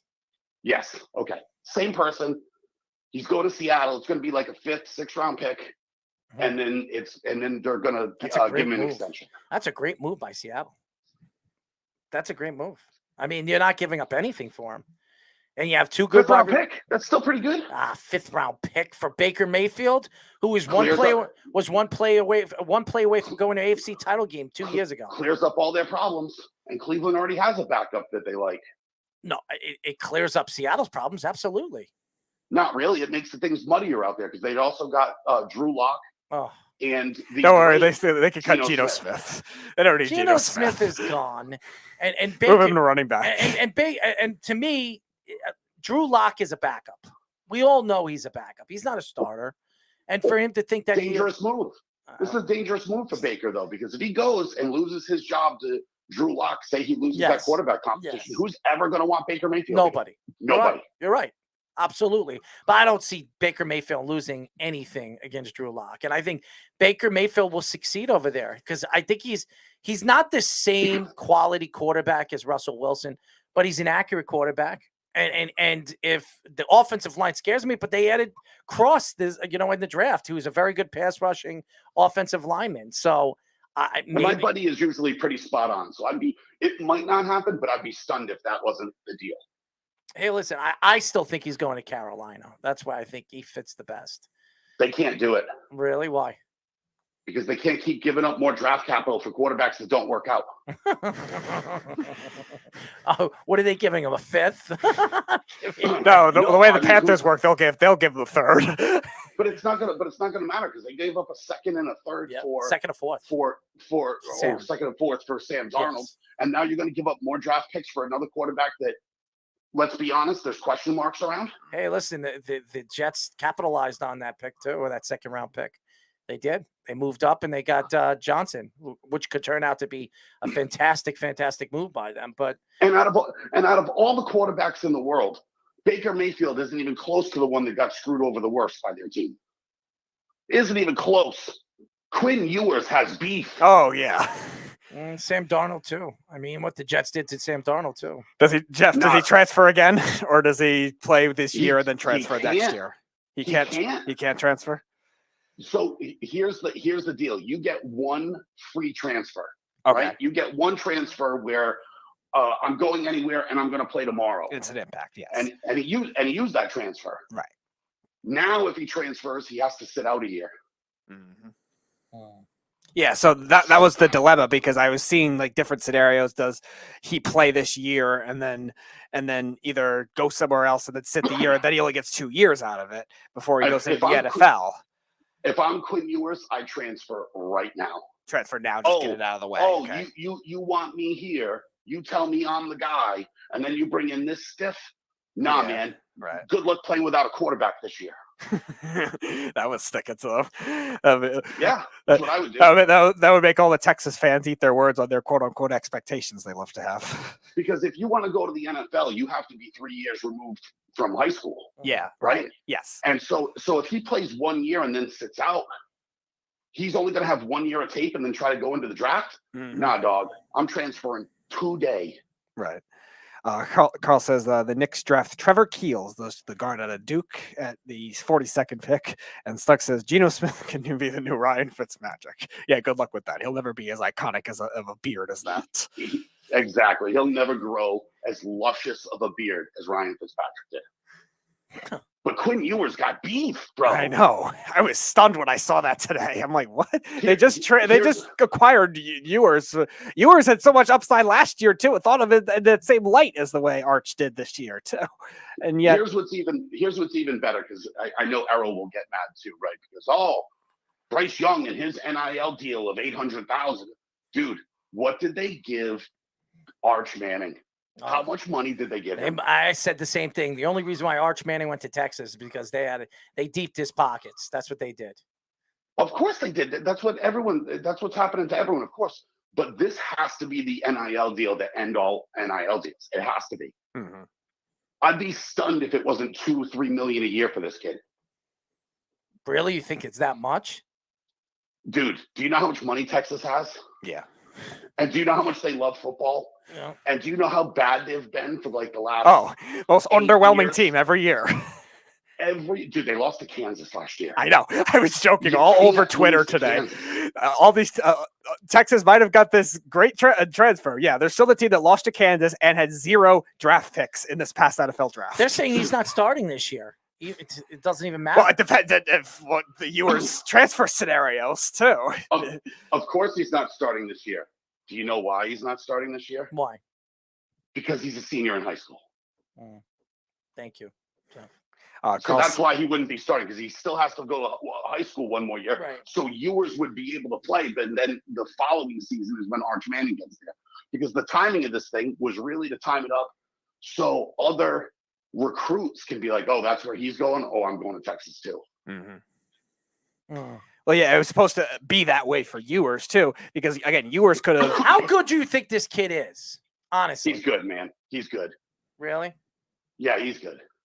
A lot of people are picking on the conference that he played in. He played in a rich kid conference because it was a private school, but the kid's good, man. The kid's really good. He can spin it. Well, I'm sure he can. I mean, his 2 uncles were fantastic, obviously Hall of Famers, and his grandfather was a Hall of Famer too. So, I mean, will he be the best in the class? I mean, who is knows? Archie Manning in the Hall of Fame? No, he's not. I'm not No, sure, he's but not. he played on No. some just awful teams that Yeah, he's he not should in the just Hall be on there just for that. Yes, so he's not. But his two uncles are going to be in the Hall of Fame, right? Yeah, but he's right really now. good, dude. He's really Is really he good. is he better than Peyton was coming out of high school? Oh man, that's tough.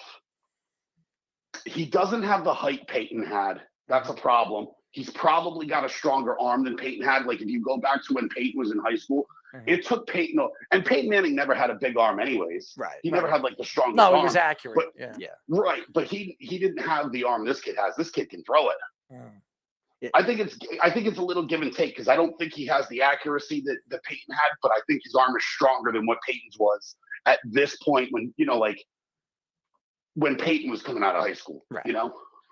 Definitely will have better mobility already. Right, because you don't want to compare high school prospects to Hall of Fame NFLers. That's completely unfair, right? Right. So, but yeah, I would say, and I would definitely say at this point, he's far beyond what either Eli or Peyton were. Far beyond.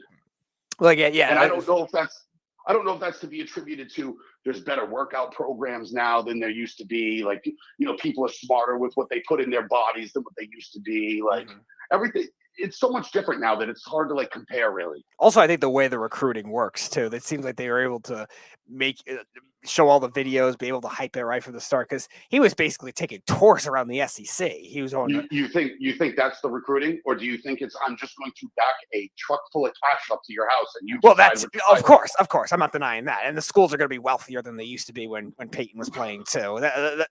No doubt. I just think that like the hype factor. Obviously, I was too young to remember what it was for Peyton and Eli, but the way they brand the quarterbacks, especially even with Ewers just last year too, they were doing him for a long time too. He went to Ohio State, then he didn't start, then just transferred right away too. So they're just having a lot more freedoms the way the rules work too, and obviously the money, like you were saying, the NILs that are going to be changing everything. I gotta be honest. I was stunned. Yeah, stunned I think everybody was because it seemed like it was stunned. going to be it was the 4 SEC schools, Alabama. It wasn't even 4 SEC schools because Alabama made their choice 2 weeks ago and signed that kid. And I was like, well, that's it. It's done. Georgia got their guy. Okay.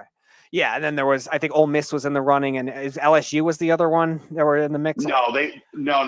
Neither one of those. It was Virginia, Georgia, Texas, and I forget the other one. But Virginia, believe it or not, Virginia was in there. Like, oh, wow. Okay. That I didn't hear why? about.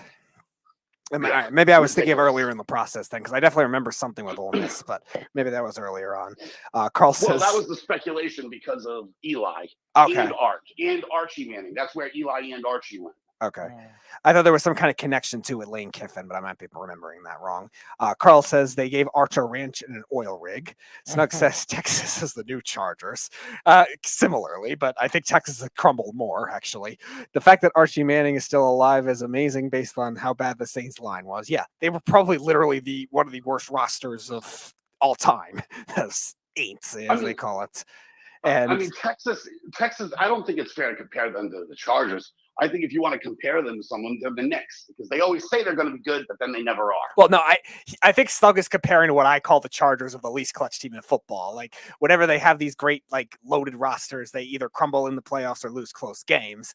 I think Texas is probably a little more of they lose games they shouldn't lose type thing and find ways to underwhelm. Yeah. But that's college football. There's a ton of games that teams lose that they shouldn't lose. Should Alabama have lost to Texas A&M? Right. No, I understand that. Yeah. But it always seems like Texas has that kind of thing in a conference that really has always been top heavy too. The Big 12 isn't thought of as deep all the time either. I think there was the 1 year TCU, Baylor, and Oklahoma were good like 10 years ago, like all three of them finished in the top 10. But beyond that, it's usually just a 2-team race. And Oklahoma's won most of those except for Baylor last year. And then they've won all of them. Yeah. Okay. Oh, they did win all of them. Okay. I thought there was one like weird exception year, but I know Baylor won last year. And no, Oklahoma has been in. Obviously, Baylor nipped them last year, but Oklahoma before that was in the. Let's just call it the Final Four because it's just easier. They were in the Final Four like the previous 4 out of 5 years. Right. Yeah, and I think in terms Don't you remember them losing by 50 every year to Alabama? Oh, of course. No, nobody said they were good in the playoff because they don't play defense. But nevertheless, I think before that, even there were like 3 other teams that won even a Big 12 championship more recently than Texas. That's how bad their drought is, because they tend to underwhelm every year despite getting all these great recruiting classes and having the leverage of just being in Texas. Now, granted, other Texas programs have grown too, but still, like that's why, a prestige that's thing. That's why him going to Texas has to be about the NIL deal. Of I've course. even ventured a guess up to $5 million, because Texas, they stink. There's nobody there. No one's going there, and they're going to get absolutely hammered week in and week out when they jump to the SEC. Oh yeah, they are going I can't wait for that. They're going to crash and burn. Yeah, terrible. What a horrible choice. This kid's an idiot. Well, I don't know about an idiot if he's getting paid for what he's doing. I mean, He he's could still have gotten paid. He could have gotten paid anywhere. Yeah, he but could have gotten paid anywhere. Honestly, he's still going to probably be the number one overall pick in the NFL draft a couple of years from now, because he is his last Maybe name's not. Manning. He's the last Yeah, name maybe Manning. not. Last name Manning. That's all I got to say. It's not going to matter if he shows up and throws up some stinkers. Teams aren't going to ignore the film. They're not going to ignore the film. They're going to take the guy that's the best player, because it's still a business. Yeah, I guess so. But he's also going to have the pedigree, and that's the way they look at it. And What pedigree? Just because of his last name? If he shows up to Texas and stinks, they're not going to care. Yeah, but what happens if he doesn't stink? Oh, well, that's a whole different story. But he's not exactly setting himself up for success. But here's the thing. When was the last time Texas had anyone that's any good? Don't say Bijan Robinson either, because that's a running back and he's going to be leaving before Arch Manning gets there. Here's the thing I'm going to say to you. If Arch Manning's there, doesn't it help your recruiting class? It certainly does, but they're not a school that gets good players to begin with. So why are you going to go there? Go to a school that can also play defense, like Georgia or Alabama or anywhere else in the SEC can play better defense than Texas plays. Because if your goal is playing in as many games and playing in playoff games, so you could be like, oh, I played under pressure and the stage isn't too big for me, you want to prove yourself, Texas isn't the place you go. Texas is the place you go if you want to be home on Thanksgiving. Texas, the place where big games crumble. Yeah. Do you enjoy turkey? Good. You'll be home by Thanksgiving. Carl says, was Texas's biggest win in the past 10 years against Notre Dame? Yeah, you're talking about another school that doesn't win big games, and Notre Dame's probably won more recently than Texas has. Well, no, I think their biggest win was probably in the last 10 years. Their biggest win was probably last year when they made that huge comeback and beat Oklahoma. To finish up the show, I want to finish up with the Mets, and obviously they're interested in Luis Castillo. A lot of teams are interested in Luis Castillo. The Yankees have been connected to Luis Castillo for 3 years. Mm-hmm. They couldn't make the move. They couldn't pull the trigger at the trade deadline last year. I do believe the Mets, if this is true, if somehow the Mets land Luis Castillo, I mean, this rotation would be absolutely ridiculous. I mean, if you can add somebody like this. Now, they're going to have to give up a significant amount for him. Now, they do have the farm system to do that. They do have 2 first-round draft picks. Isn't the draft this week? Yeah, I think it's next week. They just started the combine, whatever their version of their combine so is. they have 2 first-round draft picks this coming draft. I mean, yeah. Great pick last year. Shit. That's why they have 2 first-round draft picks this year. So, looking at this, here's just a weird question, just because I'm picky and I want to know. Yeah. So they forfeited their pick last year because they didn't sign him. What was that pick? Was that 4th? 10th. Okay, so 10th. So do they get the 10th pick again this year? No. Or does their position? No, just their position, which is somewhere in the middle, because they were an average team last year. I think it's like 17 or 18. Right, but they have a top 10. They have a top 10 pick this year. They do. Right, but does that pick improve or get worse? It stays the same because they also lost some picks from the free agent signings too. So they'll pick 10th again this year. I don't think so. And their other pick. In wherever they finish. Yeah, baseball's weird because there's so many different ways you could lose draft picks, and with all the free agent signings they made, a lot of those you lost first round picks based off. I definitely know you did with Marte. I'm pretty sure they did with Canna as well. So wherever their pick is located, they would have lost. Well, they get the 11th pick for Kumar Rocker this year, so they get the 11th pick for him. So losing Kumar Rocker. So it's basically the same thing. So they lose. They get his. That was the question. I wasn't sure, like, because you're jumping other teams when that happens. So it's so weird the way baseball does it. They have like 5 different drafts too. There's the amateur draft. There's now they have fives. the combine. Yeah. The last 2 years they have the combine, which is very interesting. Yeah, so it's all very confusing. I don't really understand it completely either. But they lost a bunch of first round picks too because of the free agent signings. All the money they spent this offseason too. Dude, Jack Leiter looks just like his father. It's hilarious. Identical to Al. Identical. He's a young version of his father. It's crazy. It really is. He's going to be a really good pitcher, man. Oh yeah, for sure. He's already elevated himself to Double A, I think, and he's pitching very well. Going back to Castillo though, right now 3.71 ERA. He's 49 strikeouts to 18 walks, is a pretty good ratio too. So the Mets definitely have a good option. Cincinnati's been purging assets like crazy, so it might be easy to pick on them right now. But again, we'll see how fast their other starters come back too, because they also could use bullpen help. If they can get Luis Castillo, oh my God. Oh yeah, and you're talking about the back end of rotation too that has pitched well in other situations too, where I think that would be an easy transition if you leave Castillo in as a 4th starter, because everyone's healthy. He's probably is that because Bass has played so well this year. He's probably the 3rd if everyone is healthy, and that is a scary. And then you have McGill as your 5th. I mean, that's a scary rotation. Yeah, it really is. But that just tells you if they do that, Jacob deGrom will not be re-signed next year. They're not gonna re-sign Jacob deGrom. Jeff, Carl has a question for you. Who are guys that advise college kids their prospective draft spot in the NBA draft? He asked that because Musa Diabate from Michigan had no business declaring for the draft. It looks like he won't get drafted, and never saw him on any board, yet he was on the list. Yeah, of course. I mean, there's a whole slew of people that'll do that. Family, agents, insurance people can do that. There'll be all kinds of lists people will check and cross-reference and things like that. But generally, agents would advise and things like that. But it's just how do you trust it? Because the agent is certainly going to be like, oh well, don't go back to school because I want to get paid. You know what I'm saying? So it's like, it's really weird. It's really, and of course that kid was on a list to get drafted when he had no business being there. You already know why. He went to Michigan.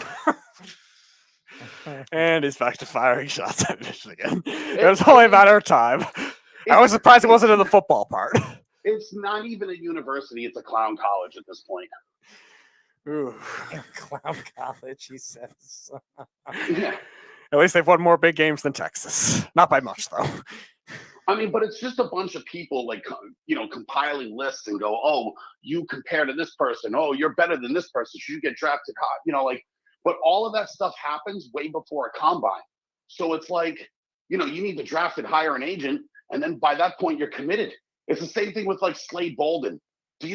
Slade Bolden left Alabama. Did he have any business saying that he wanted to be an NFL wide receiver? He caught 30 passes last year. I remember when he declared, I'm like, what is he doing? Right. It's, it's insanity because it's like, everyone wants to just go and get the money. So there's always a bunch of kids making poor choices about leaving school early rather than, perfecting their craft.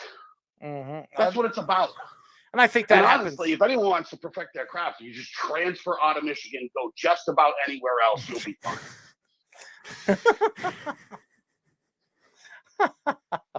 I think it's so interesting when it comes to college basketball and being that you only have to play 1 year of college basketball. I think the NBA eventually will change it back to high school. High school kids can go put themselves in the NBA draft. But I don't think it'll ever happen. Really? You don't think so? No, because I think the NBA likes that, if a kid is really good and doesn't want to go to college, the only other route for him really is to go to the G League. Mm-hmm. And how else would anyone know the G League exists if they weren't forced to tell you some kid was in the G League at every draft? Right? I think it's partly self-promotion. I think it's worth it. I think they believe it's worth it. Like this kid just got drafted, Kendall Brown. Great, you went to Baylor. He could have gone to the G League. How much more happy would the NBA be saying They drafted a kid out of the G League. Yeah. It's half self-promotion. I guess. Yeah. I guess you're right. You know, I think it's worth it to them to say, oh, this is it's our feeding ground. Oh, look at how many kids go there and then go to the NBA. They were going to the NBA anyways. Yes, but how many games are they going to play, and if they're ever going to play? But an NBA bench player is making a top dollar too. So I think the 13th guy on the bench is making $500,000-$600,000. It's ridiculous. I thought league minimum was like over $1 million. Is it? I don't even know. It might have changed Let me recently because I thought I remembered 600,000 too. Yeah, you can always get guys on like 2-way contracts and things that can be less. And 10-day contracts, yeah. Right, but I think that if you're on a roster and not like like you say, a 10-day contract or the 2-way contract, Jeff is right. It's over $1 million. 2021, it was changed to $1 million. Yeah. Yeah. Yeah. $1 million, just over $1 million.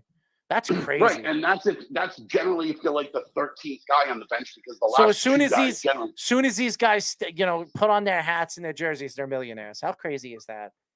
How crazy is that? It's crazy. I mean, is it all that crazy?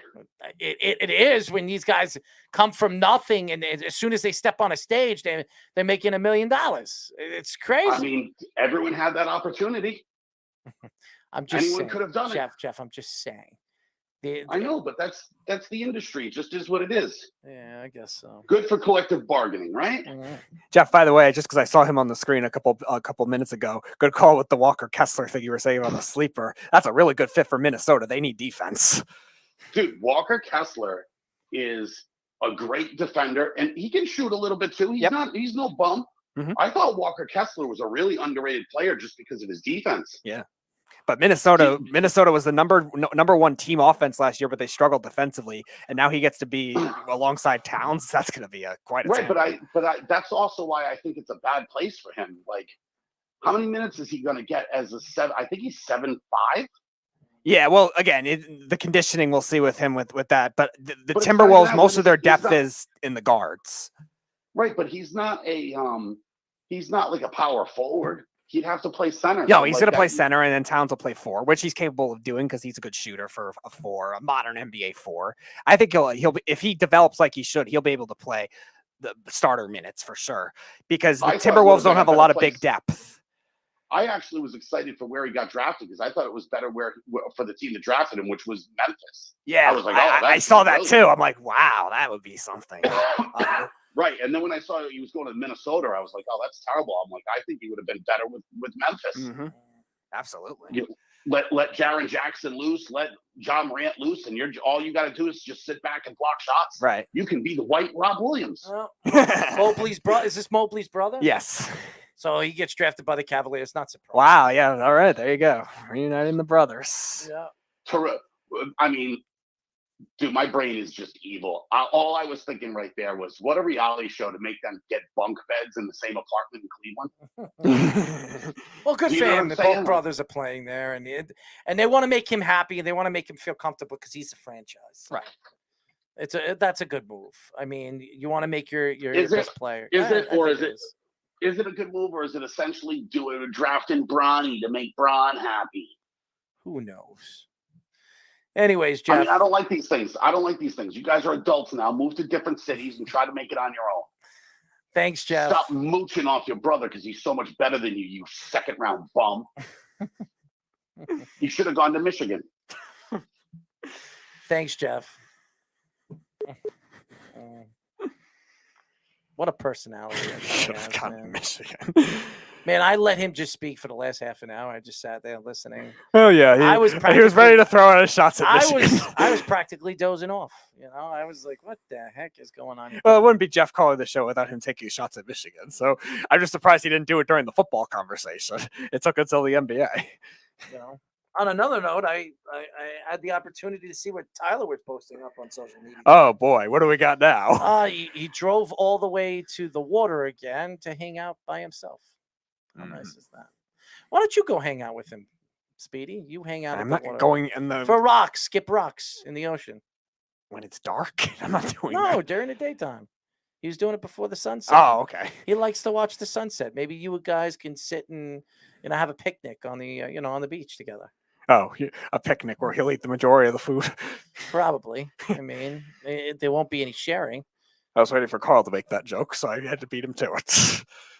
Carl also says, that Jeff got a rejection letter from Michigan. He probably did. Anyways, it was a great show. It was. By the way, shout out to the New York Knicks for hopefully not screwing up this draft. But, Let's just say causing chaos.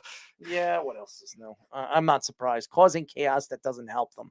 So thank you to the Knicks for making all the Knicks fans not happy tonight. But we'll see what happens as the offseason progressively moves on, what the Knicks do. So I'm interested. Thank you to Duke sophomore quarterback Riley Leonard for joining us. He was fantastic. Riley, thank you. And we'll be in touch very, very soon. Thank you to all the fans that support us and what we do here at the Worldwide Sports Radio Network and what we do here on the Sports Loudmouths. We really appreciate you guys. And we'll be back on Tuesday and Thursday. I've been very tired, been DJing all week, and it's been a long time, a long week for me at least. But thank you to all the fans for supporting what we do. And as always, us entertaining you guys every single week. Listen to the Weekend Crunch live at 7 p.m. at, ladies and gentlemen, on the 103.9 FM. If you're not here on Long Island, check us out on iHeartRadio at 7 p.m. It's a great show, great guests. Definitely stay tuned for that event and that show. We'll be back on Tuesday. Until then, this is Earl Marks and Speedy P, and say good night. We'll talk to you then. It's the Worldwide Sports Radio Network.